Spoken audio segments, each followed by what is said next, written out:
हुन्छ म भन्मै भन्छ सर तपाईले अब सुरुदेखि गर्नु सर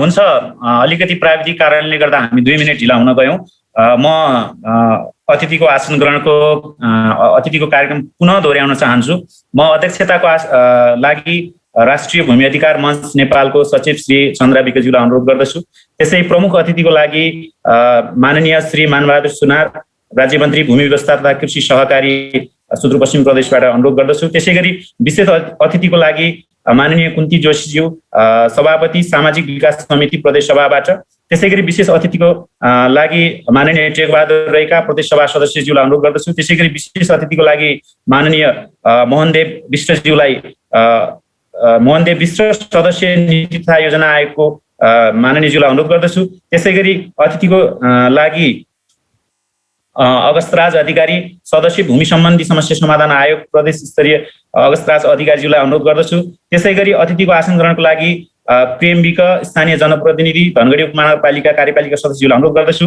त्यसैगरी अतिथिको आसन ग्रहणमा ईश्वर सुनार अध्यक्ष मुक्त हलिया महासंघको अध्यक्षज्यूलाई अनुरोध गर्दछु त्यसैगरी अतिथिको क्रममा दीपक खत्री सामाजिक अभियन्ता कञ्चनपुरबाट उहाँ चाहिँ सुकुम्बासी समस्या समाधान आयोग 2068 को जिल्ला अध्यक्ष पनि हुनुहुन्छ आसन ग्रहणको लागि अनुरोध गर्दछु त्यसैगरी अतिथिको आसन ग्रहणमा झरना खनाल भूगर्भविद भूमिगत जलस्रोत विकास समितिलाई म अनुरोध गर्दछु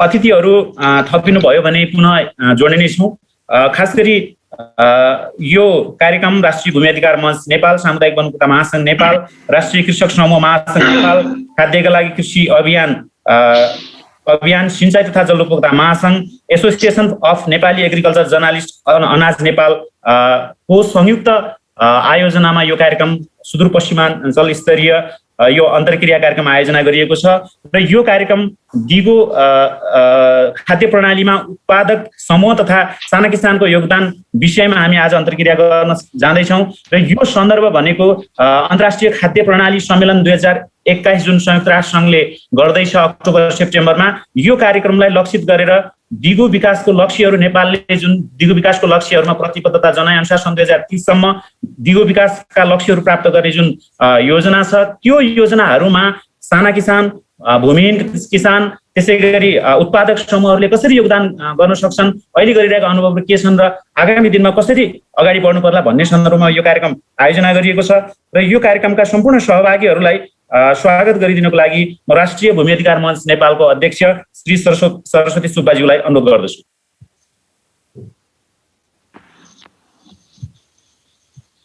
प्रेम सरलाई धन्यवाद यो सुदूरपश्चिम प्रदेश स्तरीय विश्व जुन खाद्य सम्मेलन हुँदैछ सेप्टेम्बरतिर युएनले गर्ने त्यसको लागि नेपालमा भूमि कृषि वन लगायतका मा सम्बन्धित किसानहरूको खाद्य प्रणालीमा के योगदान छ त भनेर राष्ट्रव्यापी चर्चा गर्ने क्रममा हामी हरेक दिन जसो प्रदेश स्तरीय छलफल गरिरहेका छौँ आज सुदूरपश्चिम प्रदेशको हामी छलफल गर्ने क्रममा छौँ हाम्रो प्रेमजीले 5 वटा संस्थाको नाम लिइसक्नु भएको छ वन भूमि सिंचाई त्यसैगरी हामी काम गर्ने मान्छेहरूको कुरा लेखिदिने अनाज नेपाल जुन पत्रकारहरूको किनभने भूमि सम्बन्धी समाचार लेख्ने पत्रकारहरूको चाहिँ एउटा साझा संगठन छ हामी 5 वटा संगठन छौँ आजको यो छलफल कार्यक्रमको अध्यक्षज्यू प्रमुख अतिथि मन्त्री राज्य मन्त्रीज्यू त्यसैगरी सामाजिक विकास समितिको सभापतिज्यू लगायत मान्य सदस्यहरू र सबै आयोजक संस्थाका अध्यक्ष लगायत पदाधिकारी सदस्यहरू र आज यो जुम बैठकमा सहभागी सम्पूर्णमा म 5 वटा संस्थाको तर्फबाट आज जुन सुदूरपश्चिम प्रदेशमा कार्यक्रम गर्दैछौँ म सम्पूर्णलाई स्वागत गर्न चाहन्छु यो प्रकृति प्रकोप र कोरोनाको महामारी सँगसँगै हामी नेपालीहरू प्रविधिको विकास सँगसँगै जोडिन सिक्न पनि यहाँ सहज तरिकाले हेरिरहेछौँ सिक्ने कुरामा त्यस कारणले पनि आज यति छलफल गर्नलाई सहज भएको छ फिजिकली बसेर छलफल गर्नुपर्ने भए साँच्चै 1 वर्ष लाग्थ्यो होला त्यसकारण आज चाहिँ हामी जुन यहाँ मन्त्रीज्यू हुनुहुन्छ विकास जुन समितिको सभापतिज्यूहरू हामी सङ्घ सङ्गठन त्यसैगरी पत्रकार साथीहरू यहाँ हामी छौँ जुन सेप्टेम्बरतिर युएनले गर्ने खाद्य सम्मेलन जुन छ त्यसका लागि नेपालको तर्फबाट हामीले खाद्य प्रणालीमा खाद्य उत्पादनमा हामी किसानहरूको वनसँग सम्बन्धित किसानहरू लगायत किसानहरूको चाहिँ कति योगदान छ भनेर चर्चा गर्ने र हाम्रो कुरा चाहिँ नेपालको तर्फबाट त्यो सम्मेलनमा सहभागी हुनको लागि जो सरकारको तर्फबाट प्रतिनिधित्व गर्नुहुन्छ, सातै प्रदेशमा छलफल गरिसकेपछि अस्ति हामीले राष्ट्रिय तहमा पनि छलफल गरिसकेका छौँ योजना आयोग लगायत मन्त्रीज्यूहरूलाई राखेर हाम्रो कुराहरू पठाउनको लागि आज हामी छलफल गर्दैछौँ। म सबै साथीहरूलाई स्वागत पनि गर्छु र हाउस पनि अलिक छिटो छ, अलिक छिटो गरौँ भन्ने कुरा मान्यज्यूहरूबाट आइरहेछ। हामी केही प्रस्तुतिहरू गर्छौँ संस्थागत हिसाबले हामीले के गरिरहेछौँ, हाम्रो के योगदान छ भनेर। त्यसपछि हामी मन्त्रीज्यू सांसदज्यूहरूको कुरा सुन्छौँ र बिचमा हामीसँग समय भयो भने 10 मिनट जति फ्लोरलाई हामी खुल्ला गर्छौँ र त्यो खुल्लामा लागेको कुराहरू साथीहरूले राख्नु होला, अथवा त्यो समयमा कुरा राख्न हामीले पाएनौँ भने च्याट बक्समा पनि आफ्नो सुझाव लेख्नु होला। म सबै आजको प्रमुख अतिथि लगायत अतिथि सहभागी सबैलाई स्वागत गर्दै बिदा हुन्छु। हस्, धन्यवाद। धन्यवाद अध्यक्षज्यू। मैले एउटा कुरा चाहिँ यहाँहरूलाई चाहिँ जानकारी दिलाउन चाहे। यो मानबहादुर सुनार कृषि राज्य मन्त्री भन्ने छ, सुदूरपश्चिम प्रदेशको भूमि व्यवस्था तथा कृषि सहकारी मन्त्री राज्य मन्त्री हुनुहुन्छ। भूमि व्यवस्था तथा कृषि सहकारी राज्य मन्त्री। धन्यवाद म्याडमलाई। अब हामी कार्यक्रम अगाडि बढ्न चाहन्छौँ। अध्यक्षज्यूले भनेअनुसारै हामी सुरुवातमा हामी आयोजक संस्थाहरूको तर्फबाट हामीले गरेका कामहरू, हामीले गरेका असल अभ्यासहरू, त्यसै गरी हामीले भोगेका नीतिगत उल्झनहरू, कार्यान्वयनका क्रममा भोगेका उल्झनहरू, किसानहरू फिल्ड तहमा काम गर्दाखेरि किसानहरूले भूमिहीनहरूले भोगेका उल्झनहरू, अप्ठ्याराहरू र आगामी दिनमा के गर्नु पर्ला भन्ने खालका सुझावहरू सहितको हामी अनुभव भनौँ या कार्यपत्र हामी प्रस्तुत गर्छौँ। म प्रस्तुतिको लागि सर्वप्रथम अनिता मडै राष्ट्रिय कृषक समूह महासङ्घबाट प्रस्तुतिको लागि अनुरोध गर्दछु। उहाँलाई प्रस्तुतिको लागि अनुरोध छ।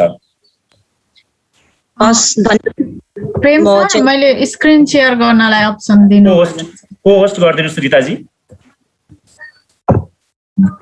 म्याम अगाडि बढ्नु भयो भने। सबैलाई सम्पूर्णलाई चाहिँ नमस्कार। म राष्ट्रिय कृषक समूह महासङ्घबाट चाहिँ आजको चाहिँ हाम्रो महासङ्घको चाहिँ कार्यपत्र लिएर चाहिँ यहाँ प्रस्तुत भएको छु। आजको यस कार्यक्रमका अध्यक्षज्यू र यस कार्यक्रमका प्रमुख अतिथिज्यूहरू, यस कार्यक्रमका प्रमुख अतिथिजी, यस कार्यक्रमका विशिष्ट अतिथिज्यूहरू, मान्यज्यूहरू लगायत यहाँ उपस्थित सम्पूर्णलाई चाहिँ म राष्ट्रिय कृषक समूह महासङ्घको तर्फबाट सबैलाई चाहिँ नमस्कार। र आजको हाम्रो प्रस्तुति गर्न गइरहेको छु र समय एकदमै सानो छ र म सरसरी रूपमा गएको छु। यहाँहरूलाई केही जिज्ञासा छ भने फेरि पनि पछि त्यो प्रस्तुति सकिसकेपछि राख्नु होला भन्दै म आफ्नो प्रस्तुति सुरु गर्न गएँ।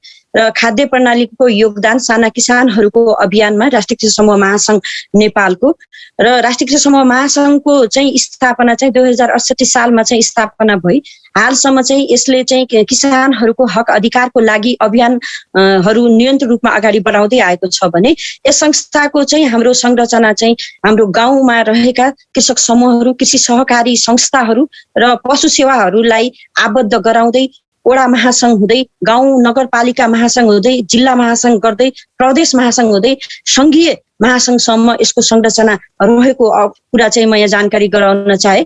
र महासङ्घको दृष्टिकोणमा चाहिँ स्वावलम्बी, मर्यादित र सम्मानित किसान, महासङ्घको सरोकार, सेवामा पहुँच र नीतिगत तहमा प्रतिनिधित्व हाम्रो अधिकार भन्ने मूल नाराको सङ्घ राष्ट्रिय कृषक समूह महासङ्घ चाहिँ अगाडि बढ्दै गएको छ।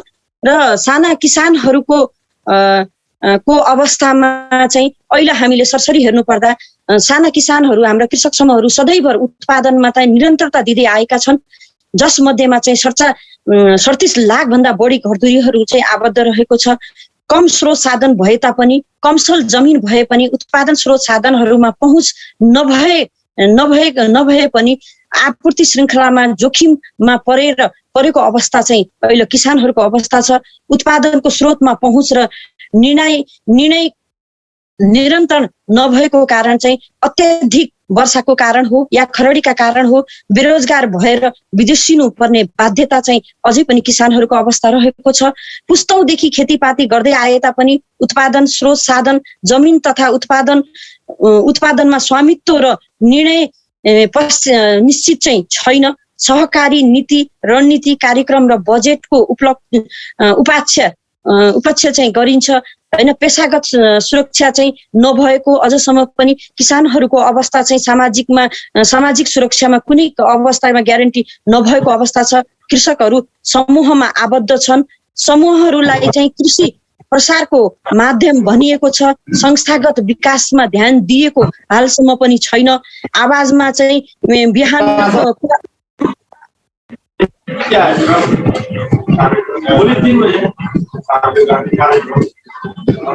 आवाजमा चाहिँ जसको सवाल उसैको नेतृत्व भन्ने कुरा चाहिँ एकदमै चर्को रूपमा उठिए तापनि अझसम्म पनि त्यसको पहुँच चाहिँ नभएको अवस्था चाहिँ म यहाँ जानकारी गराउन चाहे। जसको सवाल उसैको नेतृत्व हुनुपर्छ भन्ने कुराहरूलाई अगाडि बढाउँदै राष्ट्रिय कृषक समूह महासंघले विभिन्न चरणमा विभिन्न किसिमका प्रदर्शनीहरू गरेको छ, जसमा किसानहरूका मुद्दाहरू, किसानहरूमा भएका अभावहरू, बिउको अभाव हो, मलको अभाव हो लगायतका विभिन्न सम्मेलनहरू, अगुवा किसानहरूको भेलाहरू गराउँदै विभिन्न किसिमका प्रदर्शनीहरू गर्दै आएको छ।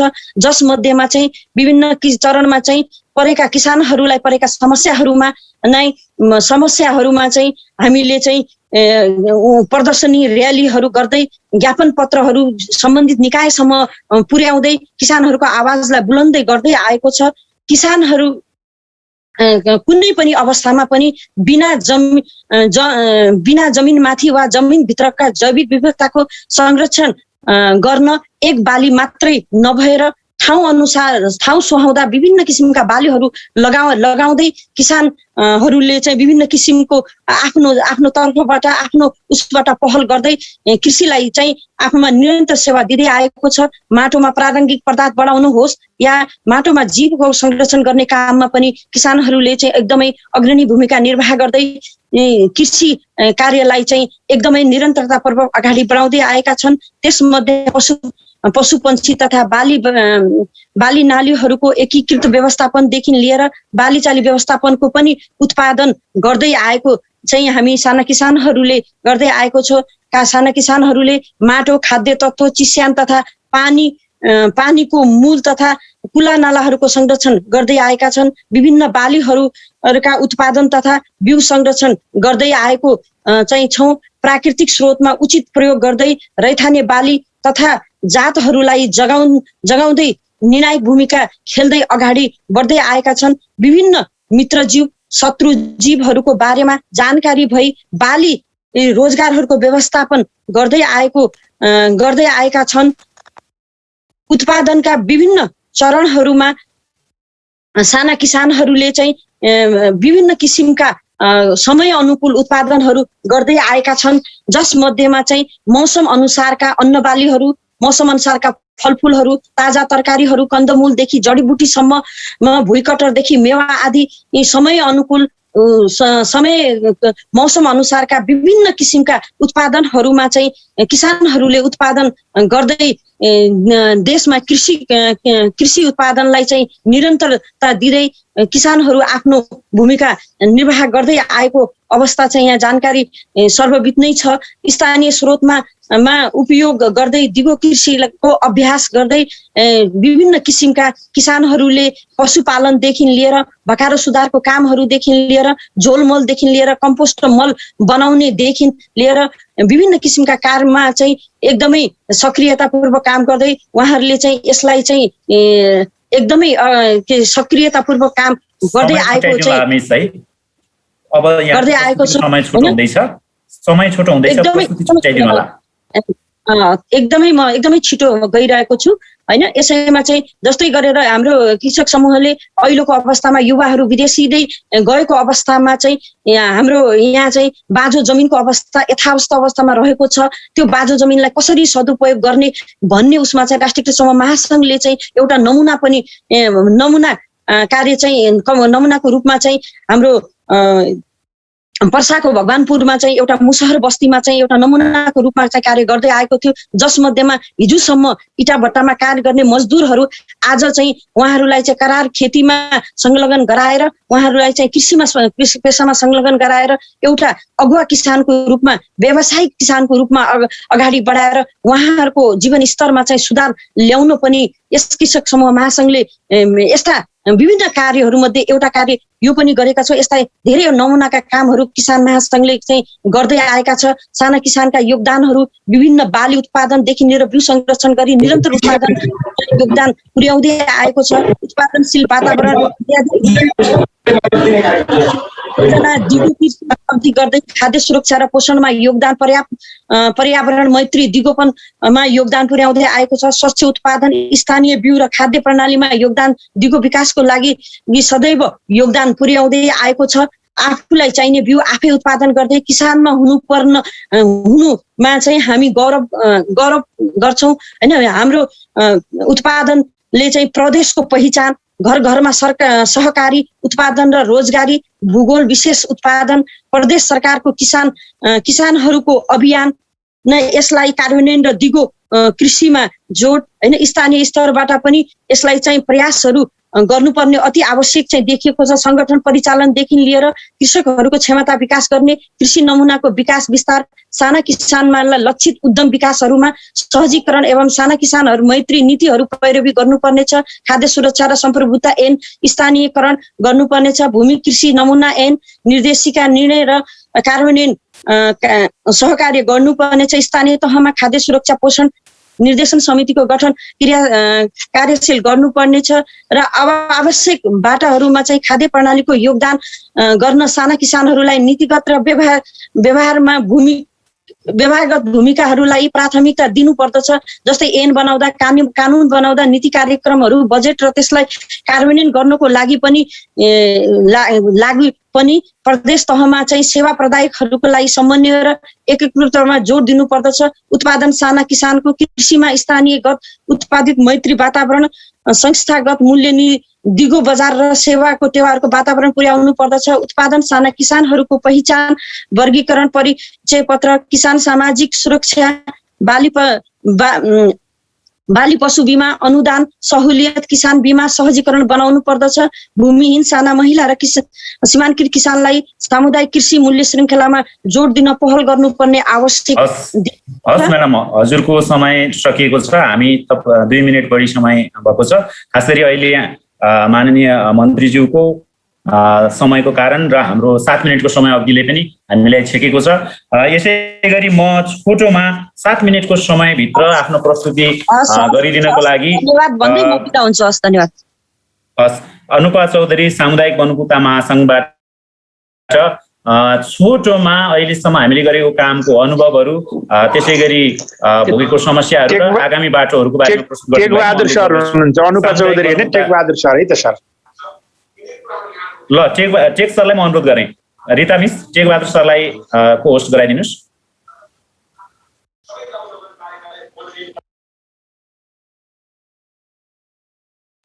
टेक सर, तपाईँको म्युट छ, त्यसलाई पहिला अनम्युट गर्नुहोस्। हजुर सर, नमस्कार। म टेक थापा, सामुदायिक वन उपभोक्ता महासङ्घ नेपाल सुदूरपश्चिम प्रदेश सचिव। मैले यो तोकिएको समय पनि र म पनि भर्खरै खेतबाट रोपाइँकै बिचमा यो जुम मिटिङ छ भन्ने सुनेर थाहा पाएर आएँ। मैले त्यो तयारी त केही गर्न पाएको छैन, तथापि सामुदायिक वन अर्थात् वन र कृषिको अन्तर सम्बन्ध छ। यो अति नै सबै ठाउँको मान्छेहरूलाई अर्थात् विश्वभरिका मान्छेहरूलाई यो जानकारी छ। मैले यसमा धेरै भूमिका निर्वाह गर्न चाहन्न। हाम्रो करिब 24,500 भन्दा बढी सामुदायिक वनहरू देशैभरि छन्। यसको बारेमा पनि मैले व्याख्या विश्लेषण गरेन, तर पनि यो जुन खाद्य सम्मेलनका लागि सायद मलाई लाग्छ पूर्व तयारी जस्तो एउटा कार्यक्रम र यसबाट आउने सुझावहरू, कृषिमा पर्ने अर्थात् साना किसानहरूलाई पर्ने सङ्कट अवस्थाहरू के छन् भन्ने कुराहरूको बारेमा यो समीक्षा कार्यक्रम होला जस्तो मलाई लागेछ। मैले कति बुझ्दैन, तर जे होस् हाम्रो सुदूरपश्चिमतिरपट्टि सामुदायिक वनभित्र जुन कृषि बाली लगाउने भन्ने सरकारी नीति थियो, त्यसलाई हामीले पूर्ण रूपमा त गर्न सकेका छैनौँ। फाटफुट रूपमा सिकाइको रूपमा धेरै ठाउँमा भइरहेको छ। अब यो सामुदायिक वनमा देखिने जोखिमहरू नै कृषिमा देखिने जोखिमहरू पनि हुन् भन्ने हामीले महसुस गरेका छौँ। हामीलाई सामुदायिक वनको संरचना अर्थात् वनबाट आउने मलदेखि लिएर सबै कुराहरू कृषिका लागि आवश्यक पर्छ। तर सामुदायिक वन नै जोखिममा अर्थात् जो वन क्षेत्र नै जोखिममा रह्यो भने कृषि क्षेत्र पनि त्यसबाट अछुतो हुँदैन भन्ने हामीले निष्कर्ष निकालेका छौँ। हाम्रो सामुदायिक वनसँग सम्बन्धित समस्याहरू पनि केहीहरू छन्। जस्तै सामुदायिक वनमा कार्ययोजना रिन्यू गरिदिनका लागि प्राविधिकहरूको कमी त नबनाउँ, तर सरकारी प्राविधिकहरूले समयमै कार्ययोजना तयार नगरिदिनाले सामुदायिक वनका कार्यक्रमहरू प्रभावित भएका छन्। जुन जीविकोपार्जनसँग सम्बन्धित कृषिसँग सम्बन्धित हो त्यस्तो किसिम छ। अहिले सामुदायिक वनका धेरै क्रियाकलापहरू यो कोभिडको कारणले पनि प्रभावित छन् र केही कुराहरू यो प्रत्यक्ष जनतासँग उपभोक्तासँग सरोकार राख्ने भएको हुनाले राजनीतिक रूपमा पनि यसलाई हस्तक्षेपको रूपमा गर्ने भएको छ। र अब गरिबी न्यूनीकरण, अब सामुदायिक वनले लगानी गर्ने जुन गरिबी न्यूनीकरण त्यो अधिकभन्दा अधिक कृषि क्षेत्रमा नै लगानी गरेको छ यस ठाउँमा। अब सामुदायिक वनका आफ्नै समस्या जस्तै अब कृषिका लागि चाहिने झारपातहरू, फोहोर शौला पतिङ्गरहरू आगलागी भएर नष्ट हुने यो एउटा हामीसँग जोखिम छ। अर्को सुदूरपश्चिममा तपाईँहरूले योभन्दा अगाडि पनि न्युज पाइसक्नु भएको होला, मानव र यो वन्यजन्तु बिचको द्वन्द्व, जुन द्वन्द्वले गर्दा यहाँका किसानहरू अब ग्रामीण स्तरमा बस्ने भनेका वनको छेउमा बस्नेका भनेका गरिब किसानहरू नै हुन्छन्। उनीहरू र वन्यजन्तु बिचको जुन द्वन्द्व छ यो एउटा समस्याको रूपमा हामीले देखेका छौँ। र अर्को सामुदायिक वन या राष्ट्रिय वन क्षेत्रबाट गिट्टी बालुवा अवैध रूपमा या वैध रूपमा पनि ढुवानी जुन तरिकाले भएछ जसले जुबान हुँदै कृषि क्षेत्रलाई प्रत्यक्ष रूपमा प्रभाव पारेको छ। लगाइएका बालीनालीहरू पुरा पुरिएर जाने, बगान क्षेत्र डुबान क्षेत्र हुने भएको छ। अहिले अब अझ त्यसैमाथि पनि सरकारले चुरे उत्खननका कुराहरू निकालेको छ। यो चुरे उत्खननले त झनै कृषिलाई दीर्घकालीन रूपमा यसले धेरै ठुलो असर पार्छ भन्ने हामीले महसुस गरेका छौँ।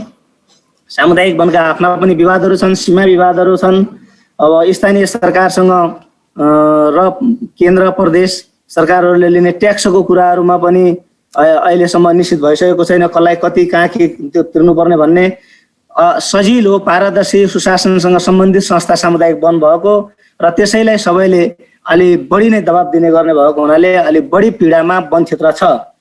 अब यो हाम्रो सामुदायिक वनतिरपट्टि महिलाहरू सचिव बन्ने, उपाध्यक्ष या सचिव मध्ये 1 जना महिला, 4 पदमा 2 जना महिला 2 जना पुरुष, कार्य समितिमा कम्तीमा 51% महिला राख्नुपर्ने व्यवस्था भए पनि कतिपय ठाउँमा अहिले पनि महिला सहभागिता महिलाको नाम लेखिएको भए तापनि पुरुषहरू गएर फेरि आफ्नो उपस्थिति गर्ने या आफ्नो महिलाले गर्नुपर्ने सबै कामहरू पुरुषले गर्ने, तर महिलाले थाहा नपाउने त्यस्तै किसिमका जोखिमहरू पनि कतिपय ठाउँमा छन्।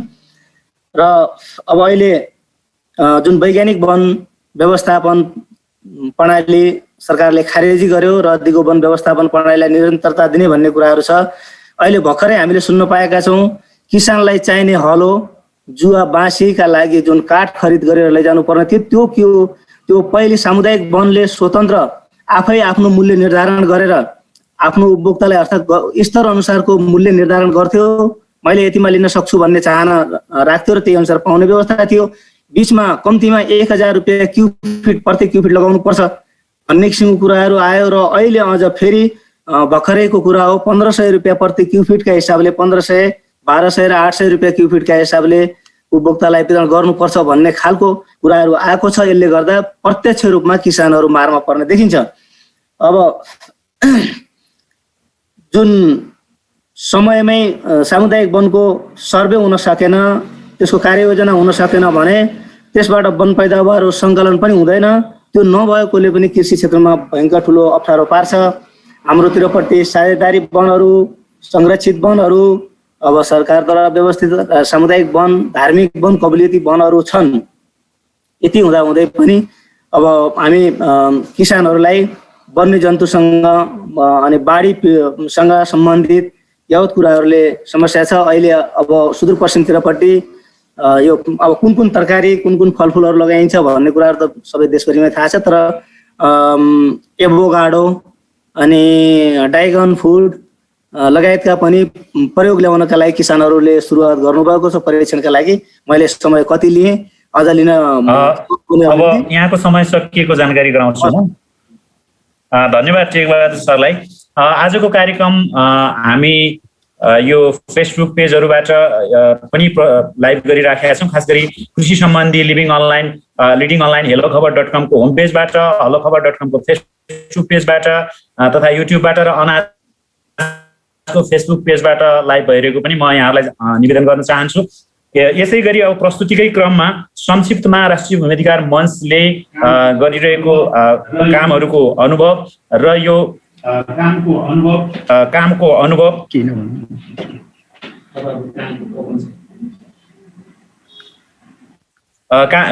अनुभव त्यसै गरी समुदाय स्तरमा भूमिहीनहरूले भोगेको नीतिगत चुनौतीहरू र आगामी दिनमा खाद्य सुरक्षा सम्मेलनमा के कस्ता विषयहरू उठान गर्न जरुरी छ भन्ने विषयमा प्रस्तुतिको लागि म नरिराम लोहार सरलाई अनुरोध गर्दछु राष्ट्रिय भूमि अधिकार मञ्चबाट।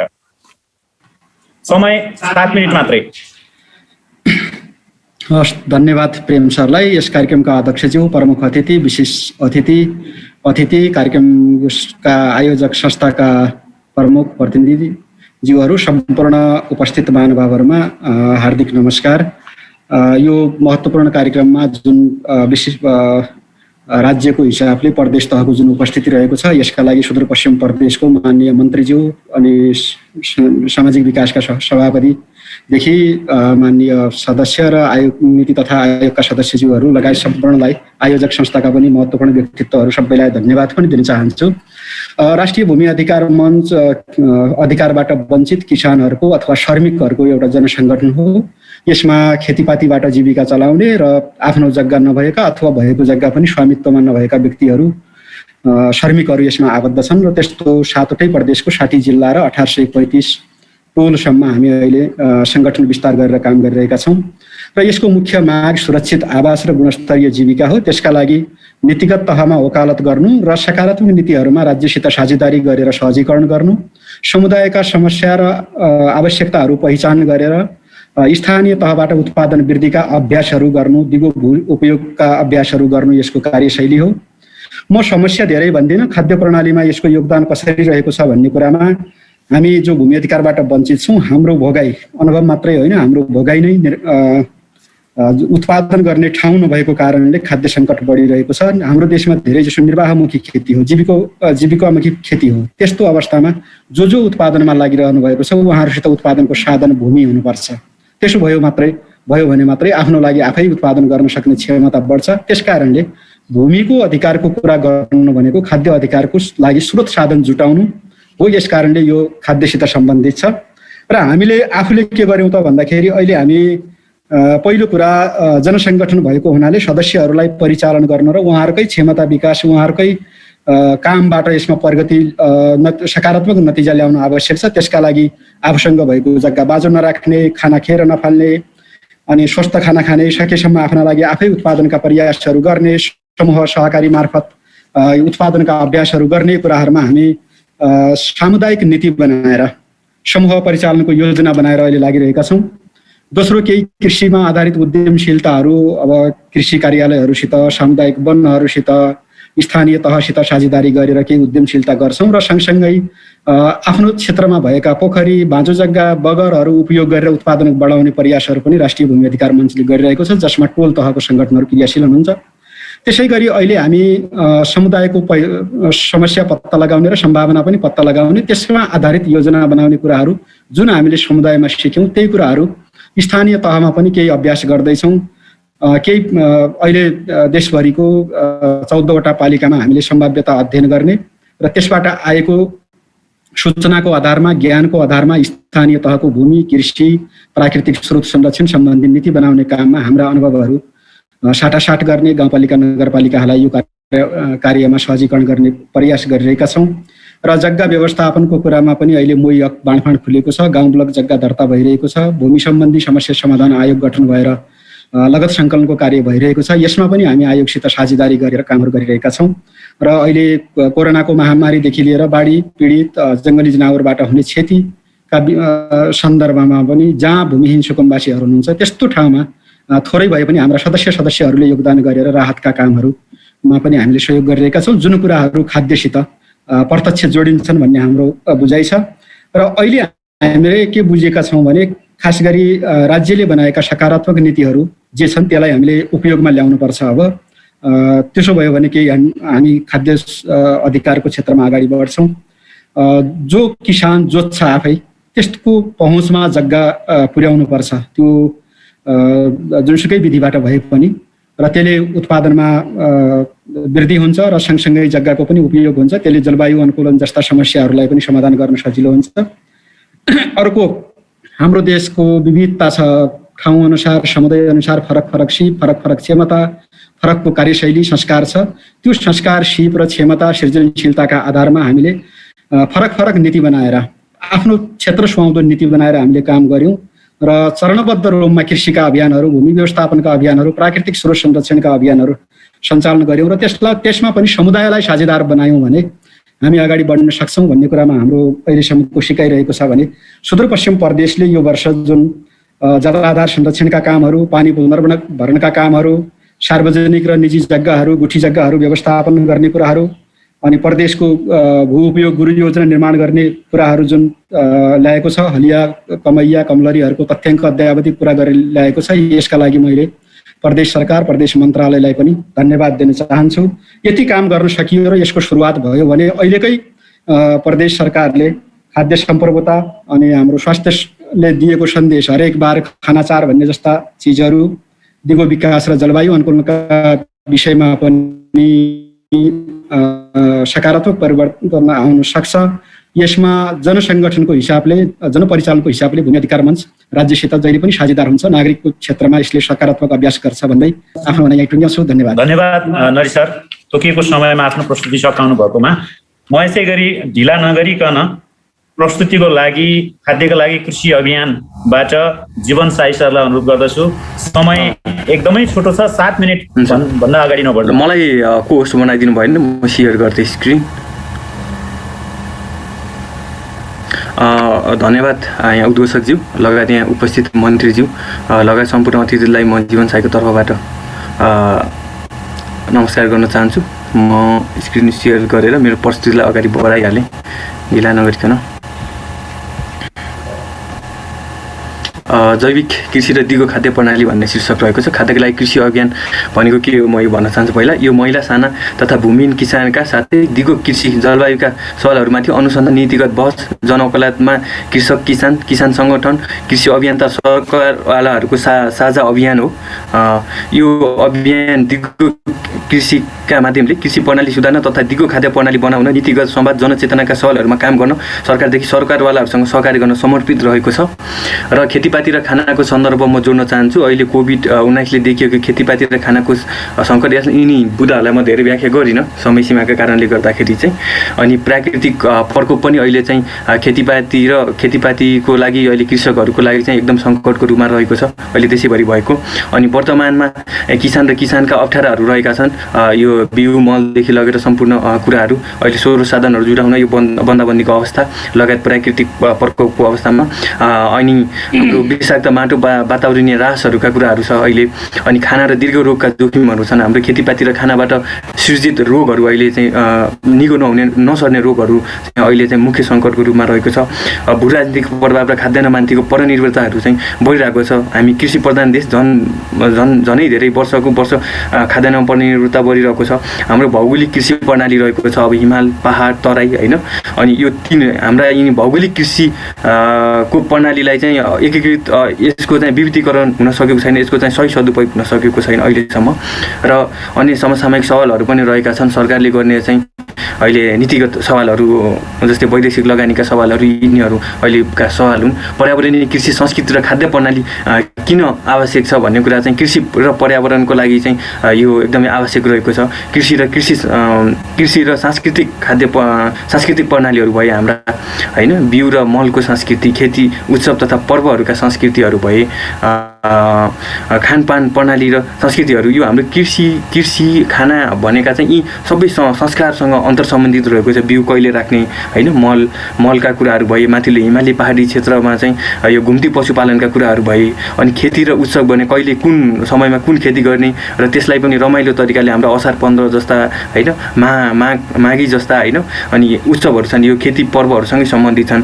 अनि खानपान प्रणालीहरू छ, कुन चाडपर्वमा कुन कस्तो किसिमको खानपान खाने भन्ने कुराहरू छन् हाम्रो संस्कारगत तहमा होइन। यो सबै कुरा चाहिँ अब मानव स्वास्थ्यसँग केन्द्रित रहेको छ होइन। मलाई त्यसलाई व्याख्या नगरिकन म अहिले सुदूरपश्चिमको प्रदेशको सन्दर्भमा जान चाहन्छु। मैले अहिलेको नीति तथा कार्यक्रम हामीले अलिकति हेरेको थियौँ, त्यो सन्दर्भमा म नीति तथा कार्यक्रममा फोकस भएर कुरा गर्न चाहन्छु केही कुराहरू र सकारात्मक अहिलेको बजेट तथा नीति तथा कार्यक्रमका सकारात्मक पक्षहरू सुदूरपश्चिम प्रदेशका आफैलाई चाहिने बिउ आफै उत्पादन गरौँ भन्ने नारासहित बिउ उत्पादनका कार्यक्रमहरू आगामी आर्थिक वर्षमा 12,000 कलमी ओखरका बिरुवा उत्पादन गर्ने लक्ष्य लगायतका कार्यक्रमहरू चाहिँ एकदमै सुदूरपश्चिम प्रदेशका अहिले बजेट तथा नीति तथा कार्यक्रमका सकारात्मक पक्षहरू रहेका छन्। अध्ययनसँगै आय आर्जन भन्ने नाराका साथ कृषकसँग कृषि विद्यार्थी भन्ने कार्यक्रम निकै सकारात्मक रहेको छ, यो एकदमै गजब लाग्यो। र कृषि प्रविधिलाई 35 दिनको कृषि इन्जिनियरिङ तालिम पनि यो एकदमै राम्रो सुनिन्छ र यो एकदमै कार्यान्वयन होस् भन्ने हामी शुभकामना पनि दिन चाहन्छौँ। र दीर्घकालीन सोचसहितको प्रदेश कृषि विकास नीति बनाइ कार्यान्वयनमा ल्याइनेछ भन्ने कुरा बजेटमै उल्लेख गरिएको छ। यो एकदम ढिलै भए पनि स्वागतयोग्य कुरा छ र यो एकदमै अध्ययनशील एकदमै व्यवहारिक होस् भन्ने हाम्रो शुभकामना छ प्रदेश सरकारलाई। र कुट्ने चुट्ने पिस्ने पेल्ने जस्ता साना खालका कृषि प्रविधिको खरिदमा विकासमा 50% अनुदानको व्यवस्था गरिएको छ बजेटमा। यो एकदमै सकारात्मक रहेको छ र यो हाम्रो पहाडी हिमाली क्षेत्रमा चाहिँ अति आवश्यक रहेको छ। साना यो यसले चाहिँ महिला साना किसानहरूको श्रम शक्तिलाई चाहिँ घटाउनेछ भन्ने व्यवस्थित गर्नेछ भन्ने हाम्रो अपेक्षा छ। र यद्यपि यसमा अलिकति यो हाम्रा रैथाने प्रविधिहरूलाई चाहिँ स्तरीकरण गर्ने उन्नत गर्ने कुरा पनि थपेको भए अझै गजब हुने थियो भन्ने चाहिँ लागेको थियो।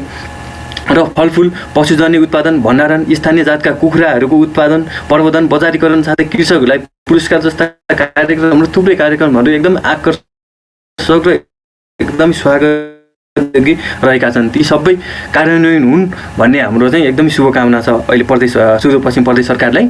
र अहिले आलोचनात्मक पक्षहरू पनि रहेका छन् यो बजेटमा होइन। अहिले बजेट खर्च चाहिँ सुदूरपश्चिम प्रदेशको एकदमै न्यून रहेको छ होइन।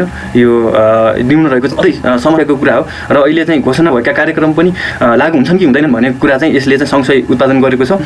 यद्यपि प्रदेश सरकारले चाहिँ स्थानीय तहले गरेको 35% बजेट खर्चलाई चाहिँ आफ्नो उपलब्धि ठानेको छ होइन। यो एकदमै के भन्ने यसलाई होइन, यो आफ्नो चाहिँ उल्लेखै गरेको छैन होइन। प्राङ्गारिक रासायनिक मल कारखानालाई अनुदान उपलब्ध गरी सञ्चालनमा ल्याउन प्रोत्साहनका लागि 10 करोड छुट्याएको छ। यो निकै विरोधाभासपूर्ण कुरा छ होइन। अब सरकारले 12 अर्ब कति भनेको छ होइन प्राङ्गारिक के अरे रासायनिक मल कारखानाको लागि होइन। म एकदमै छोटाएर भन्छु है सर, एकदमै मैले समय हेरिरहेको छु। अनि यो एकदम विरोधाभास पूर्ण रहेको छ होइन। म यसलाई व्याख्या गरिनँ होइन। ठाउँ ठाउँमा प्राङ्गारिक रासायनिक कारखाना भन्ने उल्लेख गरिएको छ। वन र कृषिको अन्तर सम्बन्ध देखिएको छैन बजेटमा। अघि टेक थापा सरले चाहिँ भन्नुभयो होइन। अब त्यति धेरै सामञ्जस्य चाहिँ देखिएको छैन। कुल भूभागमा 58.7% होइन 19 लाख हेक्टर चाहिँ वन जङ्गल रहेको यो प्रदेशमा र वन र कृषिलाई अन्तर सम्बन्धित गरिएन भने चाहिँ यो आत्मनिर्भर कृषि चाहिँ हामी अगाडि लिन सक्दैनौँ भन्ने चाहिँ हाम्रो मान्यता रहेको छ होइन। कामका लागि खाद्यान्न भन्ने कार्यक्रम पनि देखेँ मैले बजेटमा होइन। दार्चुला बाजुरा बझाङ जस्ता जिल्लामा सहभागितामा आधारित विकास रोजगारी कार्यक्रम तथा कामका लागि खाद्यान्न भन्ने कार्यक्रम चाहिँ जनसहभागितामा आधारित कार्यक्रमसँगै रोजगारी कार्यक्रम असाध्यै सकारात्मक भए पनि कामका लागि खाद्यान्न कार्यक्रम भन्ने चाहिँ यो युएनको 1990मै यो फेल भएको कार्यक्रम हो। विज्ञहरूले त्यतिखेर काम लाग्दैन यो कार्यक्रम भन्ने कार्यक्रम थियो। त्यतिखेर नेपाल जस्ता एकदमै यो राजनीतिक रूपमा कमजोर देशहरूमा चाहिँ 2012 सम्म कता कामका लागि खाद्यान्न भइरहेको थियो। यसले चाहिँ स्थानीय खाद्य प्रणाली होइन, स्थानीय खाद्य प्रणालीलाई चाहिँ यसले चाहिँ सुरक्षित गराउँदैन र खाद्य समृद्धता पनि यसले रहँदैन होइन। र यो नगदमा आधारित रोजगारी कार्यक्रम चाहिँ एकदम आवश्यक हो। मैले रोक्न अनुरोध गरेँ हुन्छ। अब म विचारिने पक्षहरू पनि धेरै थियो होइन। अब सिद्धियो भनेपछि काम सिद्धियो भनेपछि मैले यसलाई रोकेँ होइन। यी चाहिँ अब हाम्रो ल हुन्छ। हस्, धन्यवाद सरलाई। हामी एकदमै समयको चापमा छौँ, त्यस कारणले गर्दाखेरि हामीले कतिपय कुराहरू छुट्याइ पनि राखेका छौँ र यसको अन्तिम संक्षेपीकरण को कुराहरू पछि फेरि छलफल नै हुनेछ।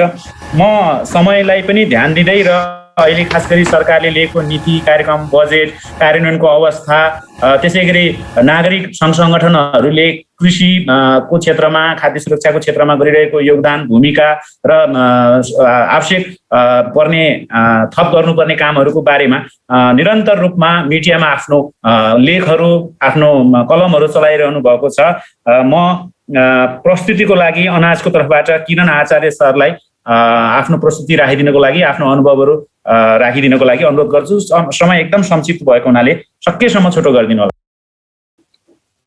यहाँ किरणजी हुनुहुन्न, म चाहिँ मैले थोरै भन्छु, म धेरै 2 मिनटसम्म म सक्छु। हस् मनोज सर बोल्नुभयो हो? हजुर हजुर हस् ल मनोज सर।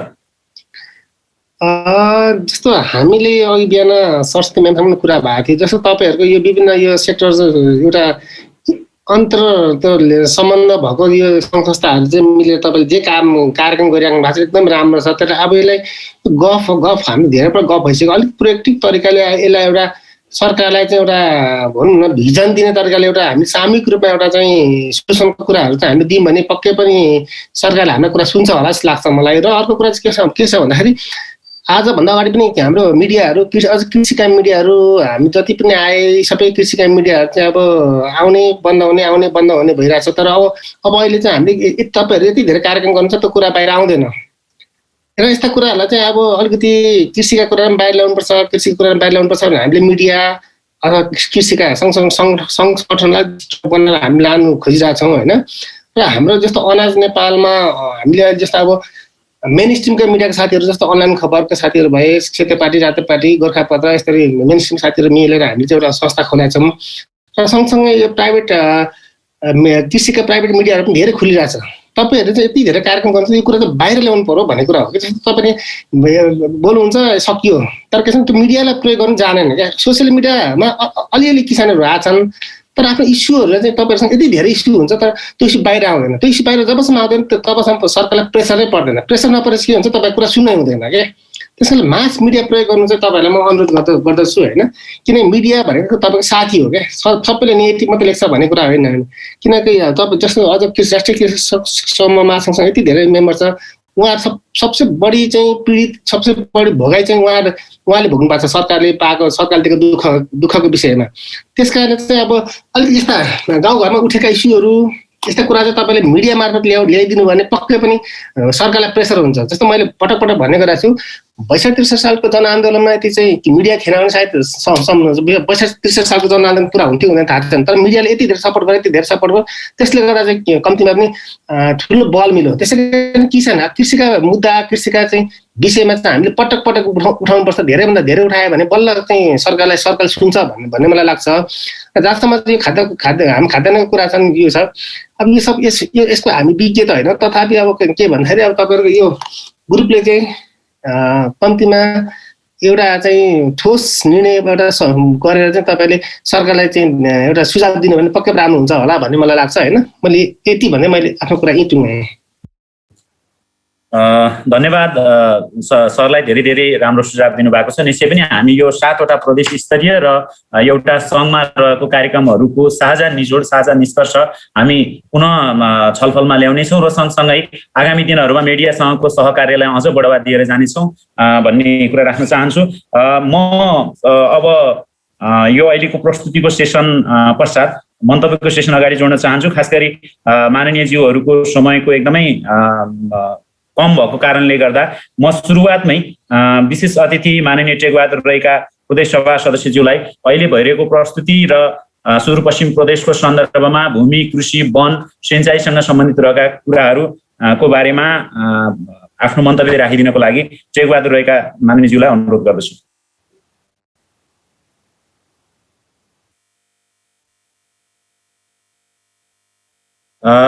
माननीयज्यू हुनुहुन्छ जस्तो लागेन।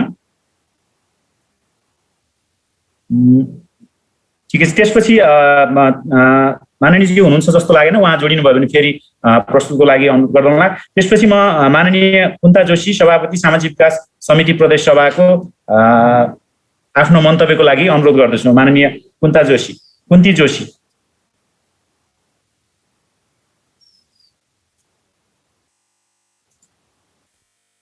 मान्यज्यूको म्युट छ, अनम्युट गर्नु पर्यो। म्युट छ हजुरको, म्युट छ मान्यज्यू, कुन्ती जोशी मान्यको अनम्युट गर्नु पर्यो। ओ सरी हजुर धन्यवाद। कार्यक्रमका अध्यक्षज्यू,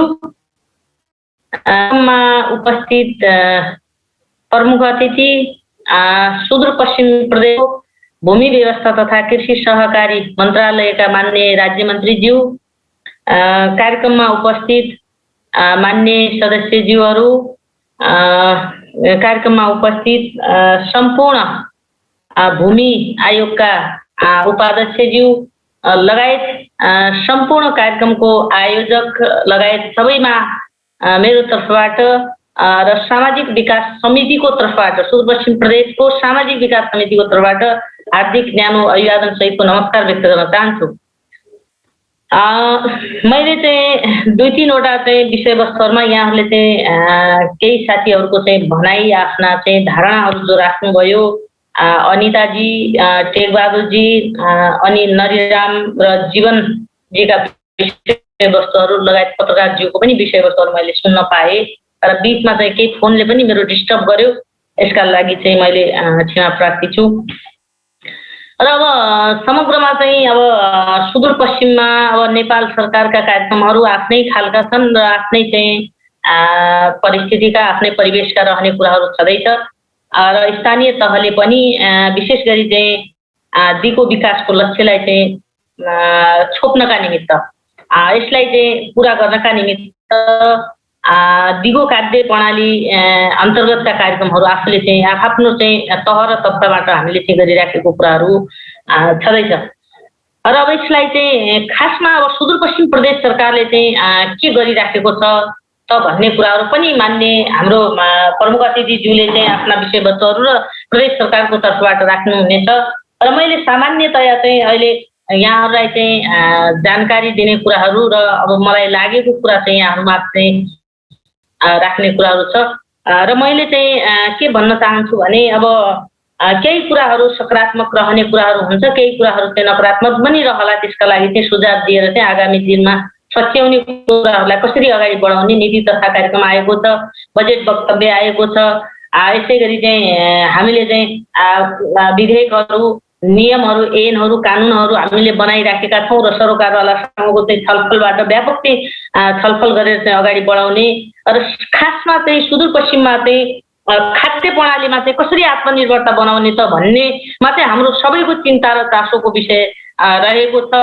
भूमिलाई कसरी उपयोग गर्ने, भूमिलाई चाहिँ कसरी चाहिँ मतलब उत्पादनसँग चाहिँ जोडेर लैजाने भन्ने कुरा नै हामी सबैको चाहिँ एउटै लक्ष्य हो मलाई लाग्दछ। तर पनि यसो हेर्दै गर्दाखेरि चाहिँ हामीले के देखेका छौँ भने अघि पनि केही समीक्षा त भयो र उत्पादनका लागि, व्यवसायीकरणका लागि दिगो चाहिँ मतलब चाहिँ यसको लागि दिगो व्यवस्थापनको लागि भन्दा पनि क्षणिक समयका लागि चाहिँ देखावटी रूपले पनि कतिपय चाहिँ कृषकको नाममा, कृषिको नाममा चाहिँ ठगी धन्दा गरेको पनि हामीले देखेका छौँ।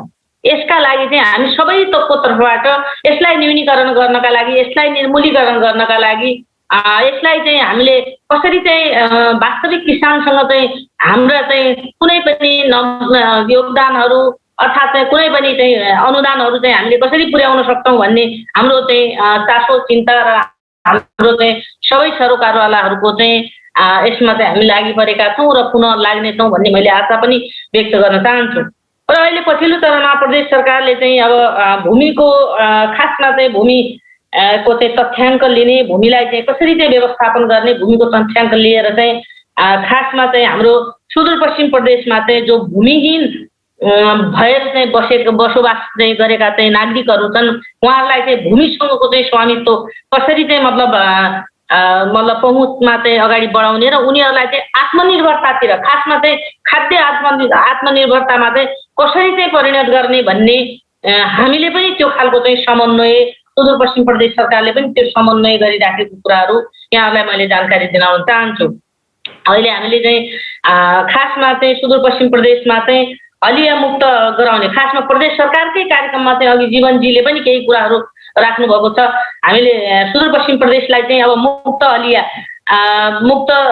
मुक्त कमैया हरू लगायत चाहिँ खास गरी चाहिँ दलित वर्गहरू लाई चाहिँ लक्षित गरेर चाहिँ एकीकृत बस्ती विकासको कार्यक्रमलाई पनि हामीले सुदूरपश्चिम प्रदेश सरकारले चाहिँ अगाडि बढाएको छ।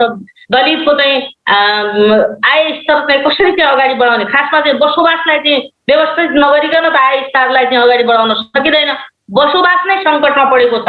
अहिले चाहिँ सुदूरपश्चिममा हेर्ने हो भने घुमन्ते तरिकाले पनि हाम्रो चाहिँ केही चाहिँ समुदायले चाहिँ खाएको स्थिति, घुमेरै चाहिँ मागेरै खाएको स्थिति पनि छ। उहाँहरूलाई व्यवस्थापन, बसोबासकै व्यवस्थापनको चाहिँ समस्या छ। तपाईँ हेर्ने हो भने राउटे समुदायको चाहिँ स्थिति हेर्ने हो भने, बाजी समुदायको स्थिति हेर्ने हो भने अति विपन्न चाहिँ प्रकारका चाहिँ गरिबीको एकदम चाहिँ न्यून चाहिँ अवस्थामा रहेका चाहिँ गरिबीको मुनि रेखा मुनि रहेकालाई चाहिँ हेर्ने हो भने के भयो? सुनिरहेछ माननीयज्यू, सुनिरहेछ माननीयज्यू। यसलाई चाहिँ कसरी व्यवस्थापन गर्ने भन्ने खालको चाहिँ हाम्रो सङ्कटमा परेको छ। यो सङ्कट टार्नका लागि हामी सबै लागि परेका छौँ। यसका निमित्त चाहिँ सुदूरपश्चिम प्रदेश सरकारले पनि त्यो खालको चाहिँ आफ्नो चाहिँ एजेन्डालाई चाहिँ अगाडि बढाएको छ। र कृषि अघि पनि चाहिँ कुराकानी आयो, भू उपयोग नीतिलाई पनि हामीले चाहिँ अगाडि बढाएका छौँ। सामाजिक विकास समितिको तर्फबाट पनि मैले चाहिँ यहाँहरूलाई चाहिँ जानकारी र अवगत के गराउन चाहन्छु भने सङ्घ सरकारले चाहिँ एउटा भूमि सम्बन्धी ऐन 2015लाई चाहिँ संशोधन गर्ने गरी चाहिँ सङ्घ सरकारले चाहिँ ल्यायो। योभन्दा अगाडि चाहिँ सबै ठाउँको चाहिँ भूमिहरूलाई चाहिँ एकै प्रकारको चाहिँ उनीहरूको चाहिँ मतलब लगत लिने एकै, जसो कि काठमाडौँमा भएका चाहिँ मतलब ऐलानी जमिनहरूलाई चाहिँ प्रति जमिनहरूको पनि एउटै खालको लगत लिने र यतातिर चाहिँ गाउँ बस्तीमा भएको जमिनहरूको पनि एउटै खालको 25% का दरले चाहिँ सबैलाई एउटै खालको चाहिँ लगत लिने भन्ने खालको नीतिलाई पनि हामीले तोडेर त्यसलाई चाहिँ भत्काएर जुन खालको चाहिँ उत्पादन हुन्छ, अर्थात् चाहिँ सहरी चाहिँ क्षेत्रमा रहेका चाहिँ भूमि र चाहिँ गाउँ बेसीमा रहेका भूमिहरूको चाहिँ एउटै लगत लिन पाइँदैन भन्ने खालको चाहिँ जोडदारका साथ सुदूरपश्चिम प्रदेशबाटै हामीले समितिको तर्फबाट चाहिँ डेलिगेसनै लगेर यसलाई समस्या समाधान गऱ्यौँ र अहिले पछिल्लो चरणमा मतलब उत्पादन जस्तो खालको उत्पादन हुन्छ त्यही अनुसारको चाहिँ लगत लिने भन्ने खालको पनि त्यो खालको चाहिँ प्रोसेसमा चाहिँ गएको जानकारी गराउन चाहन्छु। र सुदूरपश्चिम प्रदेश सरकारले चाहिँ दलितहरूलाई विशेष गरी चाहिँ गरिबहरूलाई, दलितहरूलाई चाहिँ कसरी आत्मनिर्भरतातिर चाहिँ लैजाने त, जीविकोपार्जन सामान्यतया जीविकोपार्जन त जसले पनि गर्छ, छाक त जसले पनि टार्न सक्छ। छाक टार्ने कुरा ठुलो होइन, अब छाक टार्ने कुराले मात्रै चाहिँ समस्या समाधान हुँदैन। आज त हामी छाक टारौँला, भोलि त हामी छाक टारौँला। समग्रमा चाहिँ हामीले दिगो चाहिँ कसरी चाहिँ खाद्यान्न सङ्कट आपूर्ति गर्ने, दिगो लक्ष्य कसरी चाहिँ प्राप्त गर्ने भन्ने कुराहरूमा चाहिँ हामीले चाहिँ मतलब सोचेर सुदूरपश्चिम प्रदेश सरकारले पनि त्यो खालको चाहिँ कार्यक्रमहरू गरिरहेको छ। दलित चाहिँ लक्षित कार्यक्रमहरू गरिराखेको छ। जहाँ चाहिँ उत्पीडन बढी भएको छ त्यो समुदायलाई चाहिँ अनुदानबाट हुन्छ कि त्यो कसरी चाहिँ हुन्छ। तर म एउटै कुरा भन्न चाहन्छु, मैले अनुरोध पनि गर्न चाहन्छु, यहाँहरू मार्फत पनि मैले अनुरोध के गर्न चाहन्छु भने हामीलाई चाहिँ अहिले चाहिँ कस्तो स्थिति देखा परिराखेको छ भने सरकार, जुनसुकै सरकार होस्, म यो चाहिँ प्रदेश सरकार मात्रै भन्न चाहँदैन, स्थानीय सरकार होस् या सङ्घ सरकार होस् या प्रदेश सरकार होस्, जुनसुकै पनि सरकारले दिएका अनुदानहरूको चाहिँ सही चाहिँ मतलब त्यसको चाहिँ कार्यान्वयन भएको छ कि छैन भन्ने कुराको समीक्षा पनि आम स्तरबाट गर्न जरुरी छ भन्ने हो मेरो बुझाइ होइन। जसले पाएको छ अनुदानका कार्यक्रमहरू त्यसले चाहिँ अनुदानलाई चाहिँ सही ढङ्गले चाहिँ हामीले प्रयोग गर्न सक्यौँ कि सकेनौँ। अनुदान खाने नामले अनुदान लिएर चाहिँ अनि अर्को अनुदान लिनका लागि अर्को चाहिँ मतलब व्यवसाय दर्ता गरेर चाहिँ जाने खालका मान्छेहरू पनि धेरै छन्। यिनलाई चाहिँ निरुत्साहित गर्नका लागि हामी सबैको अभियान रहन जरुरी छ। हामीले चाहिँ खासमा चाहिँ गरिबीको रेखा मुनि रहेका मान्छेहरूलाई चाहिँ अगाडि बढाउन खोजेको हो, हाम्रो लक्ष्य नै त्यही हो। त्यसैले गर्दाखेरि चाहिँ प्रदेश सरकारले पनि कार्यक्रमहरू त थुप्रै गरेको छ, जसो कि एक निर्वाचन क्षेत्र, एक औद्योगिक ग्राम, एक चाहिँ जिल्ला, एक चाहिँ मतलब ठुल्ठुला यस्तै कार्यक्रमहरू चाहिँ गरेको त छ। तर यसलाई चाहिँ व्यवस्थित गर्नका लागि चाहिँ हामी सबैको चाहिँ मतलब सक्रियता चाहिन्छ र प्रदेशबाट पनि थुप्रै कार्यक्रम छन्, स्थानीय तहबाट पनि छन्, सङ्घ सरकारबाट पनि कार्यक्रमहरू छन्। यी कार्यक्रमहरू रहँदा रहँदै पनि कतिपय त्रुटिहरू पनि छन्। यी त्रुटिहरूलाई चाहिँ हामीले अहिले चाहिँ जब्बर रूपमा उठाएको चाहिँ सुदूरपश्चिम प्रदेश सरकारसँग हामीले चाहिँ के कुरा उठाइराखेका छौँ भने हामीले अब अनुगमनको पाटोलाई चाहिँ जबर ढङ्गले लैजानु पर्दछ। अनुगमन गरेर चाहिँ अनुगमन गर्न जरुरी छ। यसलाई चाहिँ जसरी हामीले अनुदानका कार्यक्रमहरू जसरी चाहिँ हामीले दियौँ त्यो चाहिँ दिए अनुरूपको चाहिँ अब अनुगमनलाई चाहिँ तीव्रता र त्यो खालको चाहिँ मतलब अगाडि बढाउनु पर्दछ भन्ने खालको पनि हामीले छलफल उठाइराखेका छौँ। समय पनि कम छ, मलाई पनि अब मेरो पनि अब यो समयकोले चाहिँ मतलब च्यालेन्ज दिइसक्यो।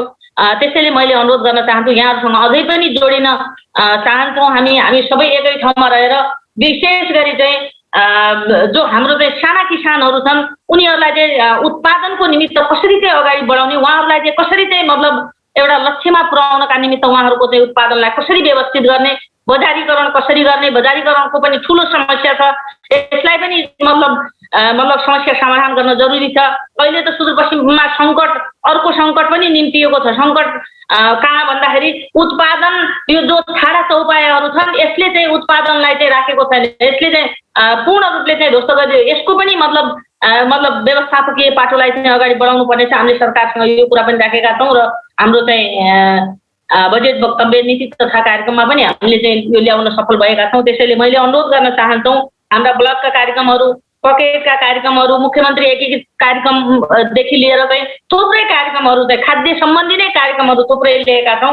यिनी सबै कार्यक्रमहरूलाई हामीले व्यवस्थित ढङ्गले चाहिँ सुदूरपश्चिममा लागू गर्न सक्यौँ भने यसले चाहिँ एउटा सामान्यतया भए पनि पूर्ण रूपले अहिले नै सङ्कट टार्न त हामी नसकौँला, कम्तीमा एउटा खालको जीविकोपार्जनलाई चाहिँ व्यवस्थित गरेर एउटा डोर्याउने एउटा बाटोतिर चाहिँ लैजान सहयोग गर्छ।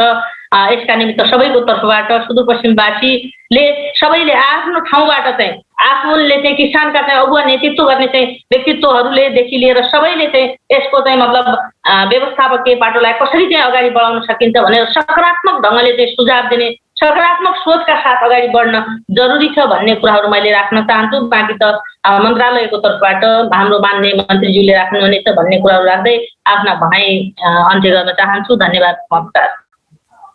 धन्यवाद माननीय ज्यू महत्त्वपूर्ण मन्तव्यको लागि र साथसाथै हामी प्रदेश सरकारलाई सुदूरपश्चिम प्रदेश सरकारलाई अहिले जारी गरिएका नीति कार्यक्रम र बजेटहरू लक्षित वर्गसम्म पुगुन्, साँच्चीकै पाउनुपर्नेले पाउन् भन्ने शुभकामना पनि दिन चाहन्छौँ र त्योतर्फ प्रदेश सरकार अग्रसर होस् भन्ने पनि हामी अपेक्षा गर्दछौँ। हामी खास गरी माननीय ज्यूहरूको महत्त्वपूर्ण समयको कारणले गर्दा र उहाँहरू सदनमा जानुपर्ने कारणले गर्दा उहाँहरूलाई अगाडि नै हामीले बोल्नको लागि समय दियौँ। यसपछि पनि विशेष अतिथिहरू हुनुहुन्छ, खास गरी नीति तथा योजना आयोगबाट मोहनदेव विष्ट माननीय हुनुहुन्छ, त्यसै गरी भूमि सम्बन्धी समस्या समाधान आयोगका प्रदेश सदस्य अगस्तराज अधिकारी हुनुहुन्छ, लगायतको अन्य अतिथिहरू पनि हामीसँग हुनुहुन्छ। तर अतिथिको मन्तव्यभन्दा अगाडि हामी छोटोमा 10 मिनट जति एउटा खुल्ला छलफल गरौँ। खुल्ला छलफल सुरु गर्न म यहाँहरूलाई खुल्ला छलफलको लागि अनुरोध गर्दछु। त्यसपछि हामी वक्ताहरूको प्रस्तुतितर्फ लाग्नेछौँ। म खुल्ला छलफलको लागि फ्लोर ओपन गरेँ।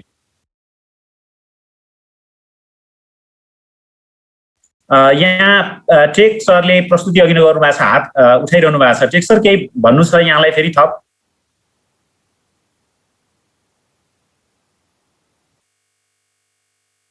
तपाईँको हात उठिराखेको छ।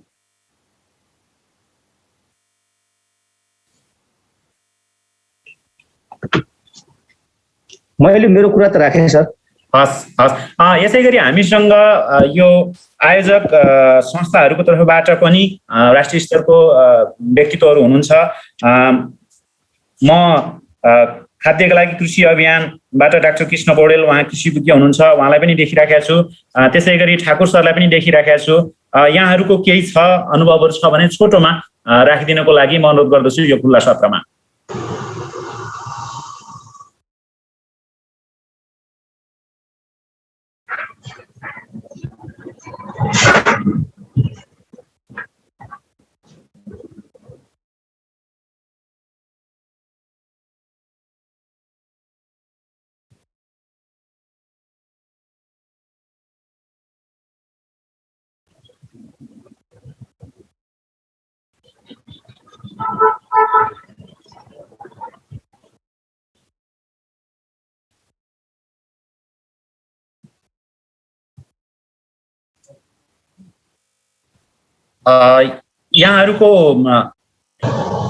यहाँहरूमध्ये कसैले केही कुराहरू राख्नुहुन्छ?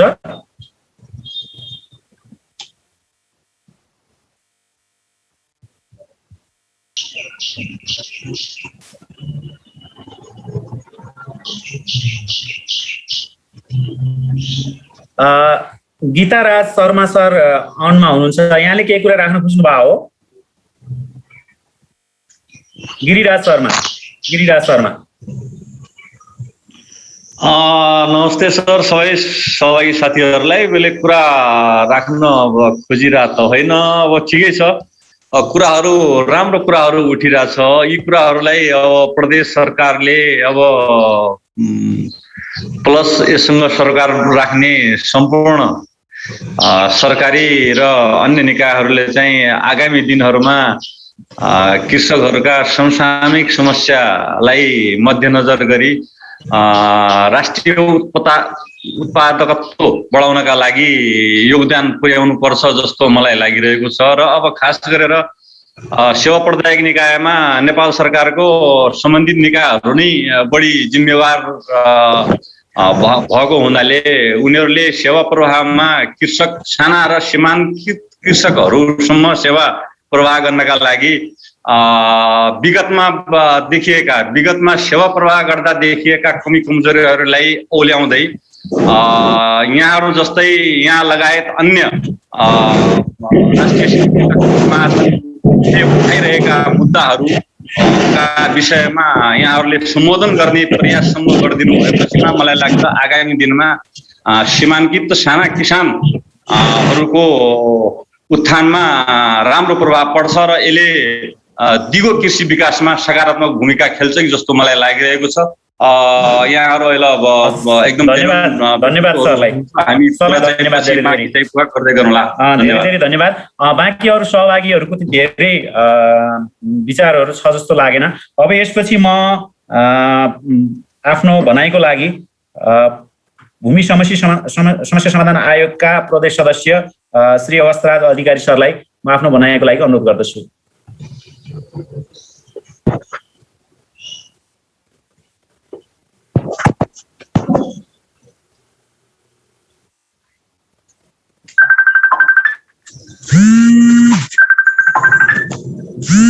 टेक सरको अन छ, टेक सरले म्युट गरिदिनुहोस् त। अगस्त सर पनि जोडिनु भएन सम्भवतः। अब यसपछि चाहिँ म खास गरी प्रदेशको सन्दर्भमा अहिले जुन अन्तर्राष्ट्रिय खाद्य प्रणाली सम्मेलन 2021 आयोजना हुँदैछ र सरकारले 15औं पञ्चवर्षीय योजनाहरू पनि कार्यान्वयन गरिरहेको सन्दर्भ छ। यो सन्दर्भमा सरकारले दिगो विकास लक्ष्य प्राप्ति गर्नको लागि जुन प्रतिबद्धता, जुन कार्यपत्र छ, सरकारको जुन लक्ष्य छ, त्यो लक्ष्य प्राप्तिको सन्दर्भमा सुदूरपश्चिम योजना आयोगले के योजनाहरू, के कार्यक्रमहरू लिइराखेका छ, खास गरी यो साना तथा सीमान्तकृत समुदाय, उत्पादक समुदायको पक्षमा भन्ने विषयमा आफ्नो भनाइ राखिदिनको लागि म नीति तथा योजना आयोगका सदस्य माननीय मोहनदेव विष्ट सरलाई अनुरोध गर्दछु।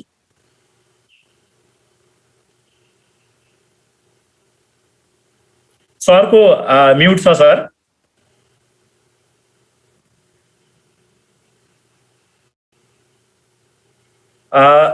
माननीयज्यू म्युट छ सरको।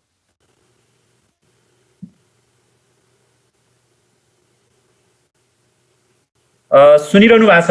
मेरो कुरा सुनिरहनु भएको छ? हजुरको म्युट छ, त्यसलाई अनम्युट गर्नुहोस् त। मिल्छ गीता मिस? सुनियो ए धन्यवाद घोषकज्यू। यस अन्तर्क्रिया कार्यक्रमका अध्यक्षज्यू,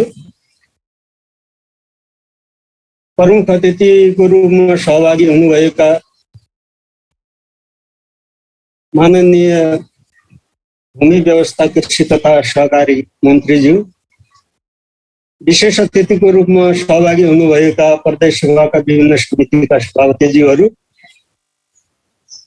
अतिथिको रूपमा सहभागी हुनुभएका विभिन्न प्रदेश स्थित अधिकार मञ्च, महासङ्घ, अभियान तथा अन्य विभिन्न संस्थाका प्रतिनिधिज्यूहरू, अन्य सहभागी मित्रहरू, सबभन्दा पहिला त सबैमा मेरो व्यक्तिगत तर्फ र प्रदेश नीति तथा योजना आयोगको तर्फबाट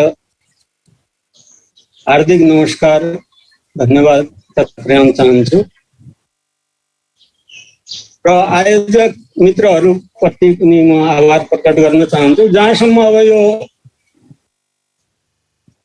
अन्तर्राष्ट्रिय खाद्य सम्मेलनको सन्दर्भमा सुदूरपश्चिम प्रदेशमा यो खाद्यान्न उत्पादनको स्थितिमा कसरी सुधार गर्ने सन्दर्भमा म केही आफ्ना कुराहरू राख्न चाहन्छु र प्रदेश नीति तथा योजना आयोगले के नीति ल्याएको छ यो सन्दर्भमा भन्ने कुरा पनि यहाँहरूलाई अवगत गराउन चाहन्छु। अब सुदूरपश्चिम प्रदेशको सवालमा यदि हामीले खाद्यान्नकै कुरा लिने हो भने विगत धेरै वर्ष अगाडि हामी आत्मनिर्भर नै थियौँ।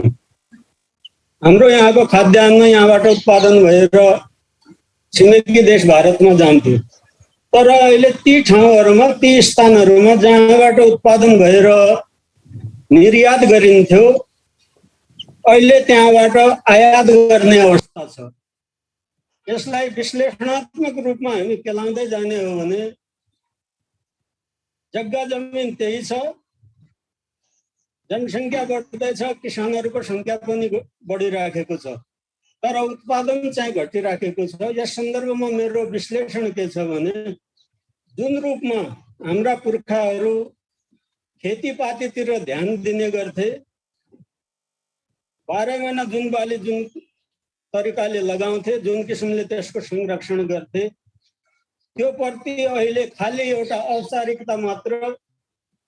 रोपाई लगायो, त्यसपछि त्यसलाई पानी कहिले दिनुपर्ने हो, त्यसमा अन्य कुराहरू, किराहरू कस्ता लागेका छन्, तिनको अरू के छ भन्ने कुरातिर किसानहरूको ध्यान पनि कम गएको मैले पाएको छु।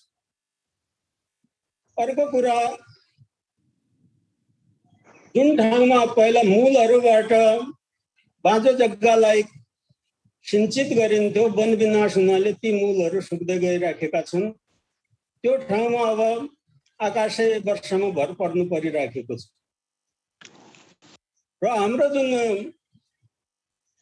नेपालको मात्र होइन, सुदूरपश्चिम पनि एउटा मनसुनी वर्षामा निर्भर प्रदेश रहेको हुनाले यो मनसुनी वर्षा पनि भरपर्दो लागेको छैन। अहिले अब कहिले अगाडि वर्षा हुन्छ, कहिले पछाडि हुन्छ, कहिले अतिवृष्टि हुन्छ, कहिले अनावृष्टि हुन्छ।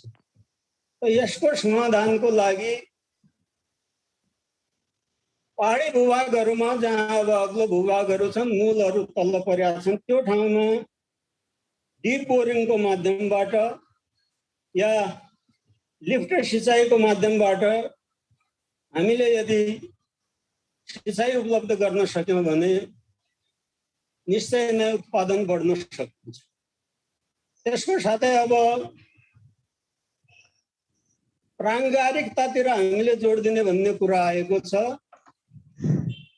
अब प्राङ्गारिकता केमा निर्भर थियो त? हिजो हामी सबै किसान परिवारबाट आएका, पशुसित सम्बन्धित थियो।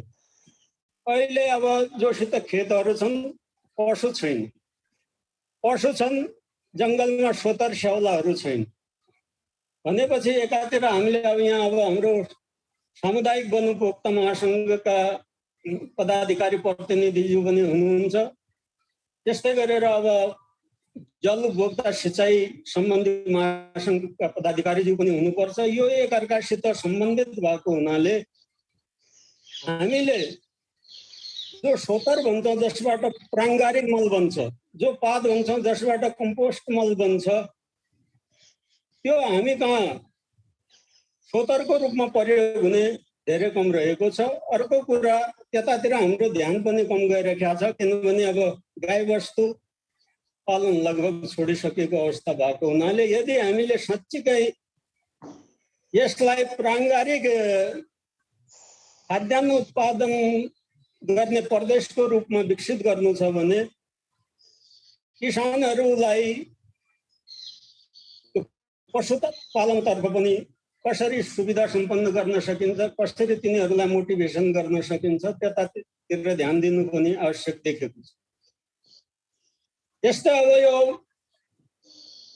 भूमि अधिकारका कुराहरू सीमान्तकृत जुन हाम्रा किसानहरू छन्, त्यस्तै सुकुम्बासी भूमिहीन दलितहरू छन्, अन्य सुकुम्बासीहरू छन्, तिनको सन्दर्भमा भन्नुपर्दा 2021 सालदेखि नै अब भूमि ऐन लागू भयो, भूमि सुधार सम्बन्धी ऐनहरू लागू भए, विभिन्न आयोगहरू गठन भए।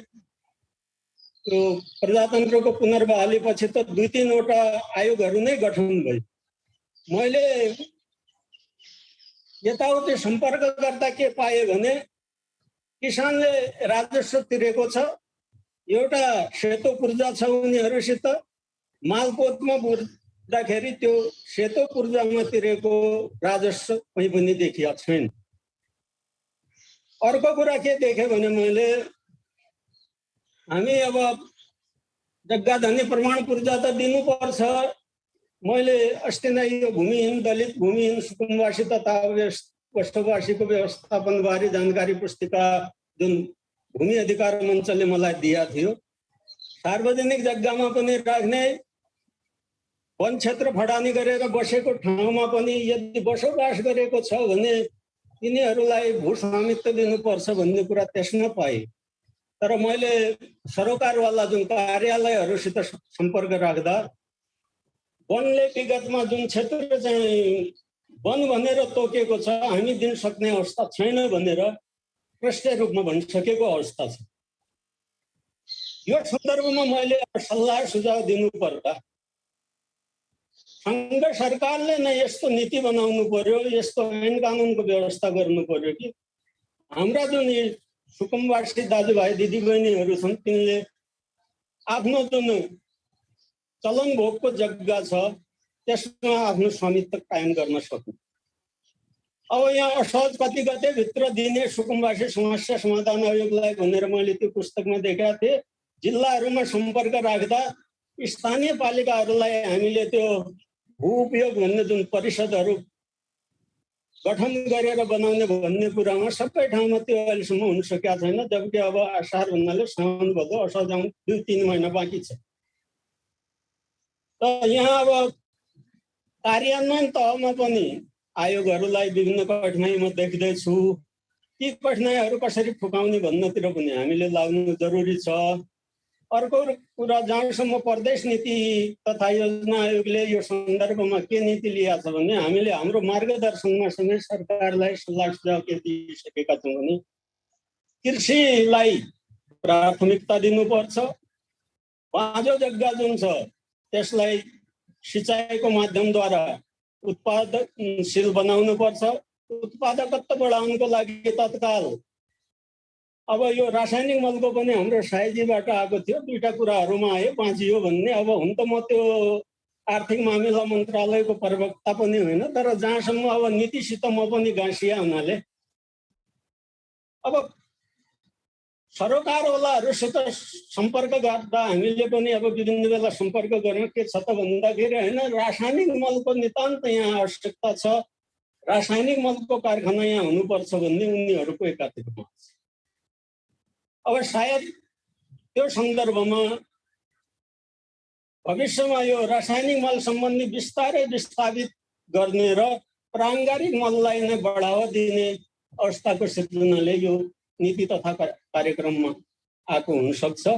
अब आधिकारिक त उनीहरूले नै दिने हुनेछन्, किनभने अब यो अहिले नै यतातिर यो मैले तराईको रूपरेखा हेर्दा तत्काल यो प्राङ्गारिक मल जुन छ, हामीले गोठे मल पनि भन्छौँ, यति बिघौको अब 5-10 बिघाको अब जस्तो प्लटहरू छन् भनौँ, त्यसमा त्यो मल तत्काल सम्भव पनि देखिँदैन। तर एउटा अवधारणा अनुसार गयो भने केही सेक्टरहरूमा त्यो लागू गर्न सकिने मैले देखेको छु।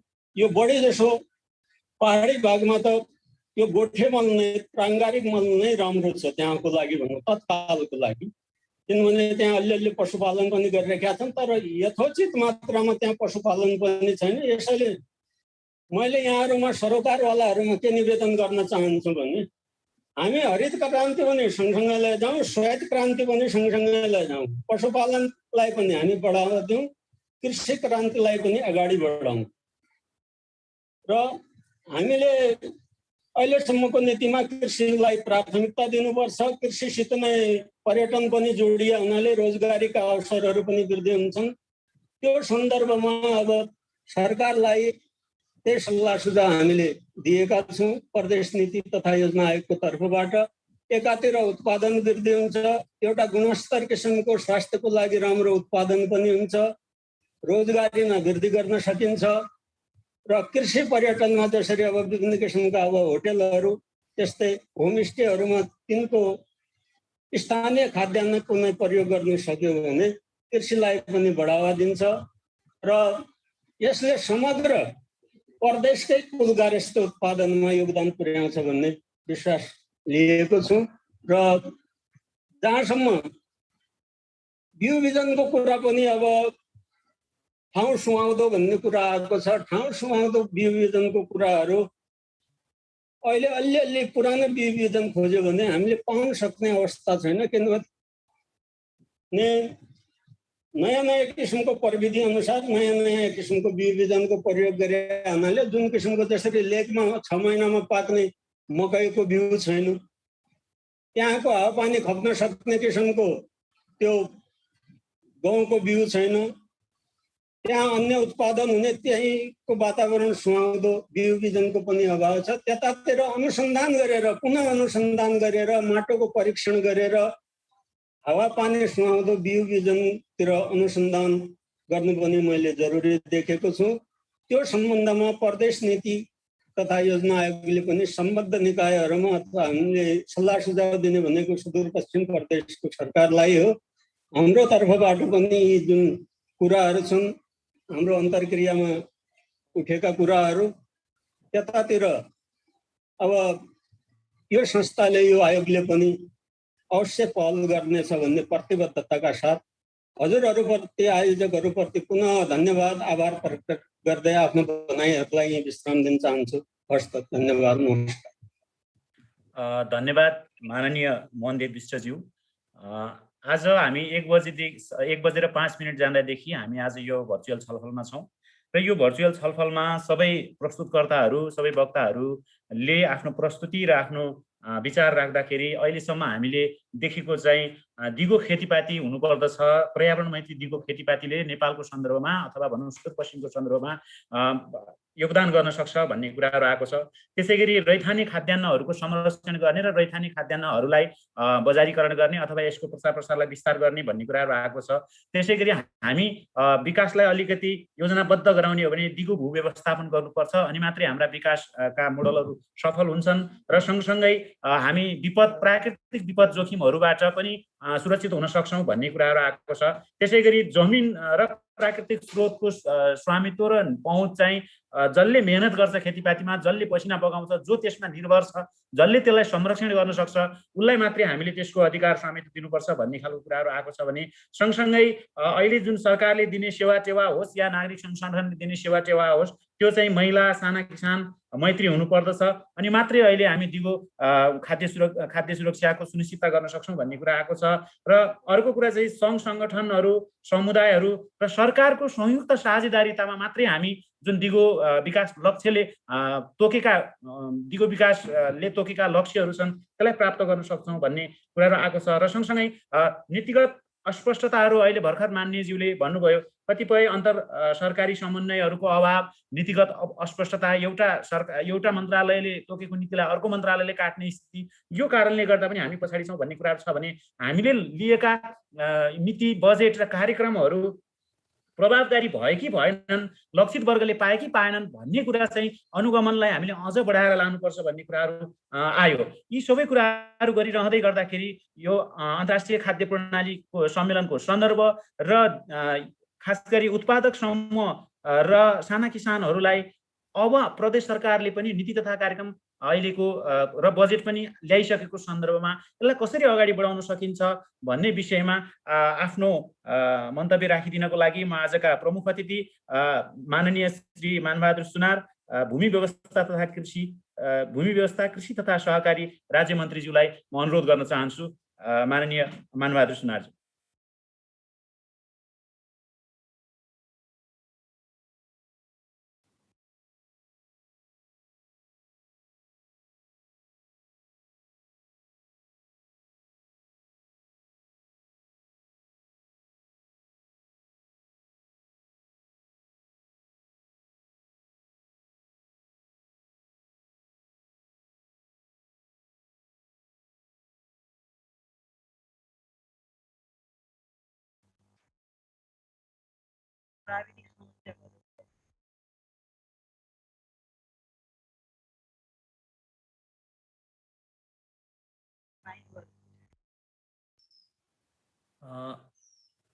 माननीय मन्त्रीज्यूको प्राविधिक समस्या भयो कि जस्तो लाग्यो।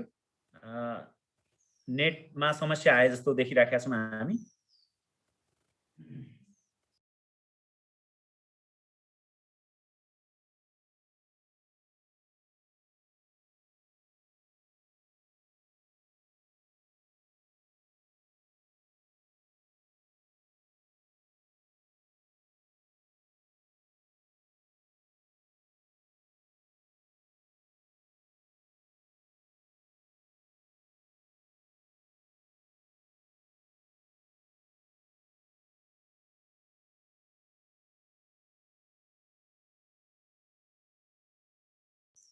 म माननीय मन्त्रीज्यूलाई आफ्नो भनाइ मन्तव्य राखिदिनको लागि अनुरोध गर्दछु।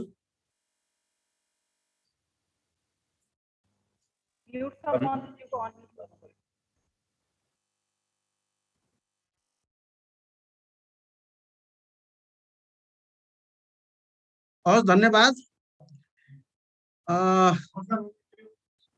यस कार्यक्रमका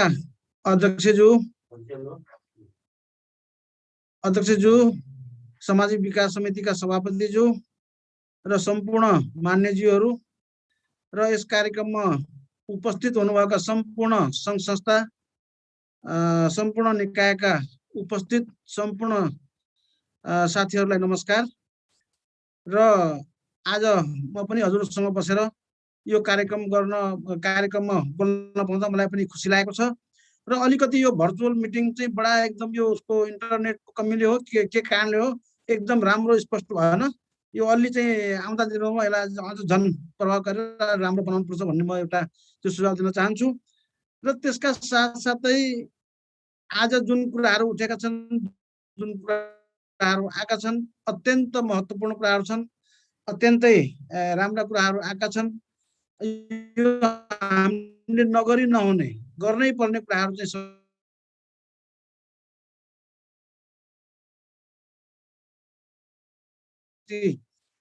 राज्य मन्त्री भर्खरै चाहिँ भएर आएको कारणले मलाई यो मन्त्रालयमा यसका सम्पूर्ण कामहरू गर्नुपर्छ, छिटो छिटो गर्नुपर्छ, यसका समग्र विकासमा हामी अगाडि बढ्नुपर्छ भन्ने विषयमा म त्यसमा चाहिँ अगाडि बढेर आइरहेको छु। र मैले अस्ति यो मन्त्रालयको कार्यभार सम्हाल्न साथ मैले आएर सबै सचिवहरूलाई राखेर, कर्मचारीहरूलाई राखेर, योभन्दा पहिला यो मन्त्रालयमा के भयो त्यो मलाई थाहा छैन। अब उपरान्त चाहिँ यो मन्त्रालयमा नितान्त किसानसँग जोडिएको, कृषि भनेको किसानसँग जोडिएको भएको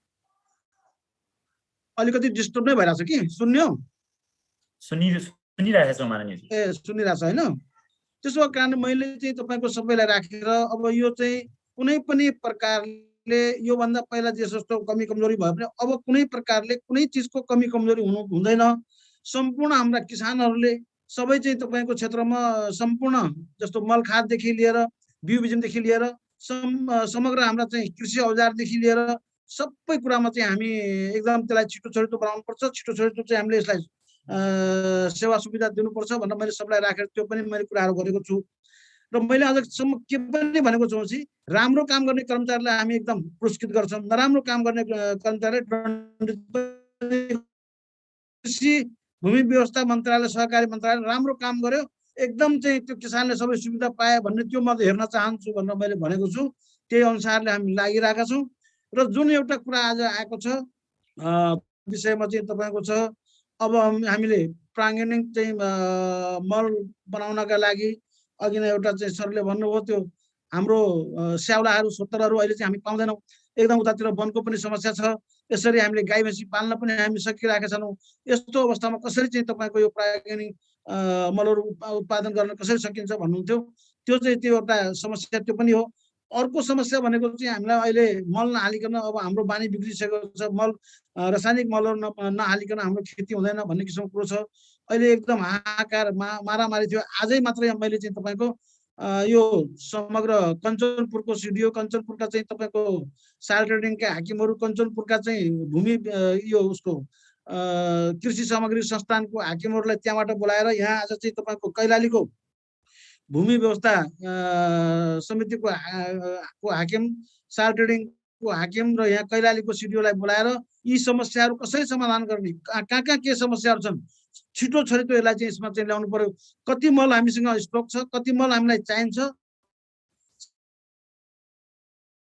खुलस्त भन्नुहोस् जति चाहिँ चाहिने हो सालभरिमा त्यो पनि खुलस्त भन्नुहोस् हाम्रो नेपाल सरकारले चाहिँ पूर्ति गर्न सक्छ त्यो ठिक छ यदि सक्दैन भनेपछि किसानहरूले अस्ति चाहिँ तपाईँहरूले देख्नुभयो होला चाहिँ त्यो इन्डियाबाट लिएर इन्डियनहरूले चाहिँ बोर्डरमा मल फालिदिन्छ त्यो मल ल्याउँदाखेरि हाम्रो किसानहरूले चाहिँ उता एक बोरा मल ल्याएको छ भने मल पनि लैजाने मान्छे पनि लैजाने साइकल पनि लैजाने यस्ता अवस्था के अरे अप्ठ्यारा अवस्थाहरू छन् त्यसको लागि हामीले पनि सरकारमा भएको कारणले पुलिस प्रशासनलाई समातो भन्ने चाहिँ हामीले निर्देशन दिनुपर्छ तर अर्को कुरो किसानले त्यस्तो दुःख पाएपछि किसानलाई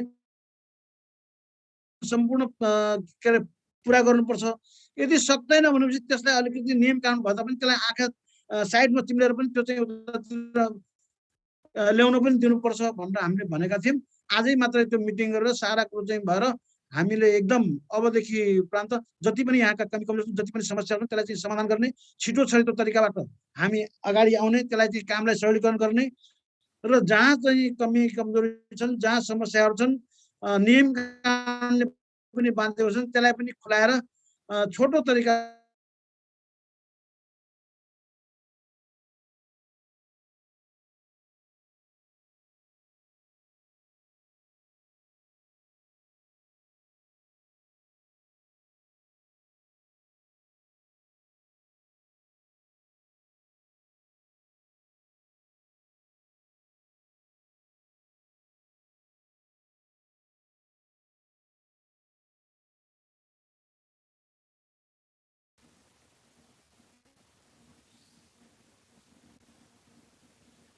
सरकारको अवस्था यस्तो छ सरकारको पानी गेट आउने जाने प्रकृतिलाई त सरकारले पनि के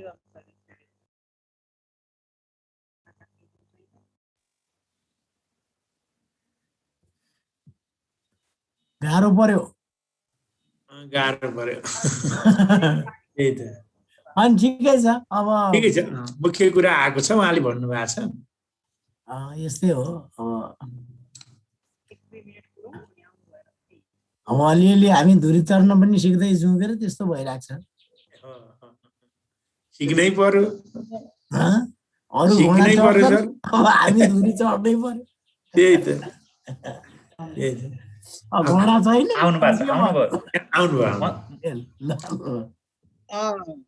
त्यसो भएको कारणले अब चाहिँ आजै त्यो मैले मिटिङहरू राखेर सारा त्यही कुरो भएर मैले त्यो प्रकारको नीति निर्देशन त्यसरी चाहिँ मैले उहाँहरूलाई पनि त्यो सबै कुरो भएको छ भनेको छु।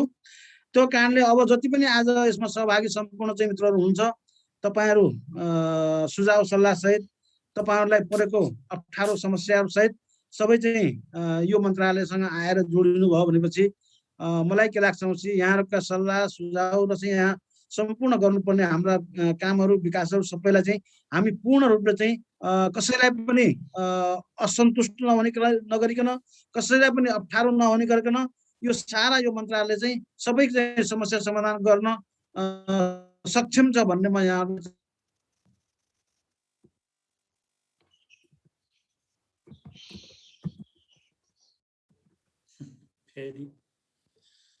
आजलाई मैले भने धन्यवाद माननीय मन्त्रीज्यूलाई। महत्त्वपूर्ण विचार महत्त्वपूर्ण भनाइ राख्नुभयो।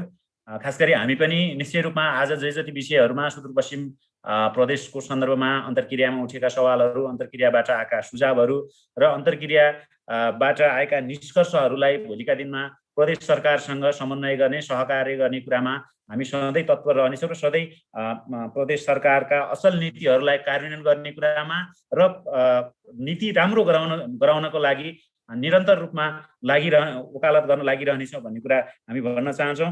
हामी अब कार्यक्रमको अन्त्यमा आइसकेका छौँ। आज जति पनि सहभागीहरू हामी आयोजकहरूले को आयोजनामा भएको यो भर्चुअल कार्यक्रममा जति पनि सहभागीहरू जोडिनु भएको छ, जति पनि अतिथिहरू जोडिनु भएको छ, प्रमुख अतिथि लगायत सम्पूर्ण अतिथि, विशेष अतिथि र सम्पूर्ण अतिथिहरूलाई हामी हार्दिक धन्यवाद दिन चाहन्छौँ। र आजको कार्यक्रमलाई समापन गरिदिनको लागि म राष्ट्रिय भूमि अधिकार मञ्चको सचिव चन्द्रा विकज्यूलाई अनुरोध गर्दै यहाँहरूबाट बिदा चाहन्छु। नमस्कार। चन्द्रा दिदीले सुरु गर्दै गर्दा साथीहरूले भिडियो अन गरौँ न। प्रतिमा जी, रिता जीले फोटो खिच्नु। प्रतिमा जी, फोटो खिचौँ न एउटा, हैन?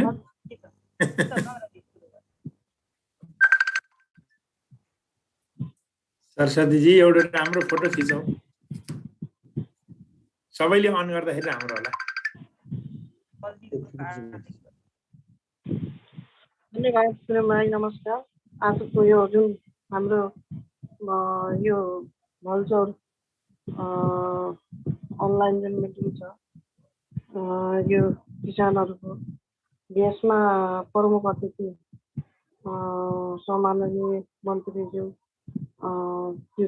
भूमि सुधार व्यवस्था कृषि मन्त्रीज्यू र अन्य माननीय मन्त्रीज्यू, सम्पूर्ण हाम्रो खाद्य, वन, अनाज सबै हाम्रो 5वटा 6वटा जुन सङ्गठनहरूका अग्रज व्यक्तित्वहरू हुनुहुन्छ, उहाँलाई चाहिँ धेरै धेरै धन्यवाद दिँदै आजको यो भर्चुअल मिटिङ यही समापन भएको घोषणा गर्छु। धन्यवाद। धन्यवाद। कृष्ण सर भर्खर कोभिड हुँदै सन्चो हुँदै गाह्रो छ साथीहरू।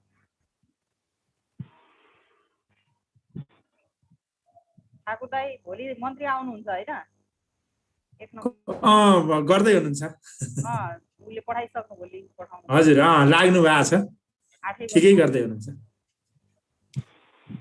कार्यक्रम समग्रमा प्रदेशमा सबै ठाउँ राम्रो भएको छ। आजको पनि धेरै राम्रो भयो। धन्यवाद साथीहरूले जुन खालको आयोजना गर्नुभयो, जुन खालको समन्वय गर्नुभयो। आज धेरै जोडिन सक्नु भएन किनभने हिजो चाहिँ पश्चिममा निकै नै पानी पर्यो भन्ने कुरा गर्नुभयो साथीहरूले। हजुर हजुर, कति जोडिनु भयो? Recording stopped. हैन, एकदम राम्रो छ। जति जोडिनु भएको छ, क्वालिटी सबै एकदमै महत्त्वपूर्ण व्यक्तित्वहरू जोडिनु भएको छ। सबभन्दा ठुलो कुरा एक्सनमा जाने कुरा ठुलो कुरा हो। एकदम समस्या गरेर नेटले पनि सबै आउने, आज आउने जाने। मन्त्रीज्यूकैमा त त्यति गाह्रो भयो भनेपछि अरूको त झन् कति गाह्रो होला कि। अब यो त एकदमै यो हावा हुरीले गर्दाखेरि एकदमै त्यो उ छ कि, डिस्टर्ब छ। डाटाबाट चलाउँदा पनि फेरि राम्रोसित टावर नआउने, पुरै बुझ्न र सुन्न पनि पाइएन। राम्रो गर्नुभयो एकदमै। यही हो, विषयवस्तु उठेका छन्। यी विषयवस्तुलाई अब मुख्य गरेर प्रदेश सरकारले सम्बोधन गर्न सक्दिनु भयो र स्थानीय सरकारले त्यसलाई चाहिँ अलिकति साथ दिनुभयो भने हामी अभियन्ता समस्या छैन। अब अलिकति गरिदिनु पर्ने अघि मन्त्रीज्यूले भने जस्तै अब सरकारले नै त्यसलाई चाहिँ ओन गरिदियो र हो यो विषय चाहिँ गर्नुपर्छ भन्यो भने पैसो पनि धेरै लाग्दैन। के भन्दा भावना विचार मात्रै आइदियो भने हामी लाग्न त गर्ने त हामी सबैले आफ्नो ठाउँबाट हो नि त। हामी यहाँ 5वटा सङ्गठनका सम्बन्धित क्षेत्रका छौँ। वनको कुरा वनका उपभोक्ताले जिम्मेवारी लिन पर्यो, भूमिको कुरा चाहिँ भूमि अधिकारमा लागेका हामी त्यससँग सम्बन्धितले जिम्मा लिन पर्यो, कृषिको कुरालाई हामीले त्यहाँ यसरी जान सक्यौँ भने चाहिँ कहाँ अब परिवर्तन टाढा छैन, सबै लागे सम्भव छ। प्राकृतिक स्रोतको कुरामा चाहिँ यो हाम्रो यो हो यो होइन भन्ने नभनिकन वन पनि हाम्रो हो, भूमि पनि हाम्रो हो, कृषि पनि हाम्रो हो। कृषि नभए खाना र खेतीपाती पनि हुँदैन होइन। त्यसमा पानी लाउनु पर्यो। अघि हाम्रो मनोजीले भने जस्तो हामीले गरेको कुरा पत्रकार साथीहरूले पनि लेखिदिनु पर्यो। त्यो हिसाबले चाहिँ सबै लाग्नलाई जरुरी छ। अब नलागेसम्म त केही हुँदैन, लागे पनि हो। अब यो कोभिडले एउटा अवसर पनि दिएको छ मान्छेहरूलाई, नत्र यतै जोडिएर एक ठाउँ भएर छलफल गर्नलाई निकै गाह्रो थियो कि महिनौँ लाग्नु पर्थ्यो होइन। त्यो त अब भोलिलाई राम्रो बनाऊ हुन्छ, अब सकिनुपर्छ। लागिरहेछौँ है, लागिरहेछ।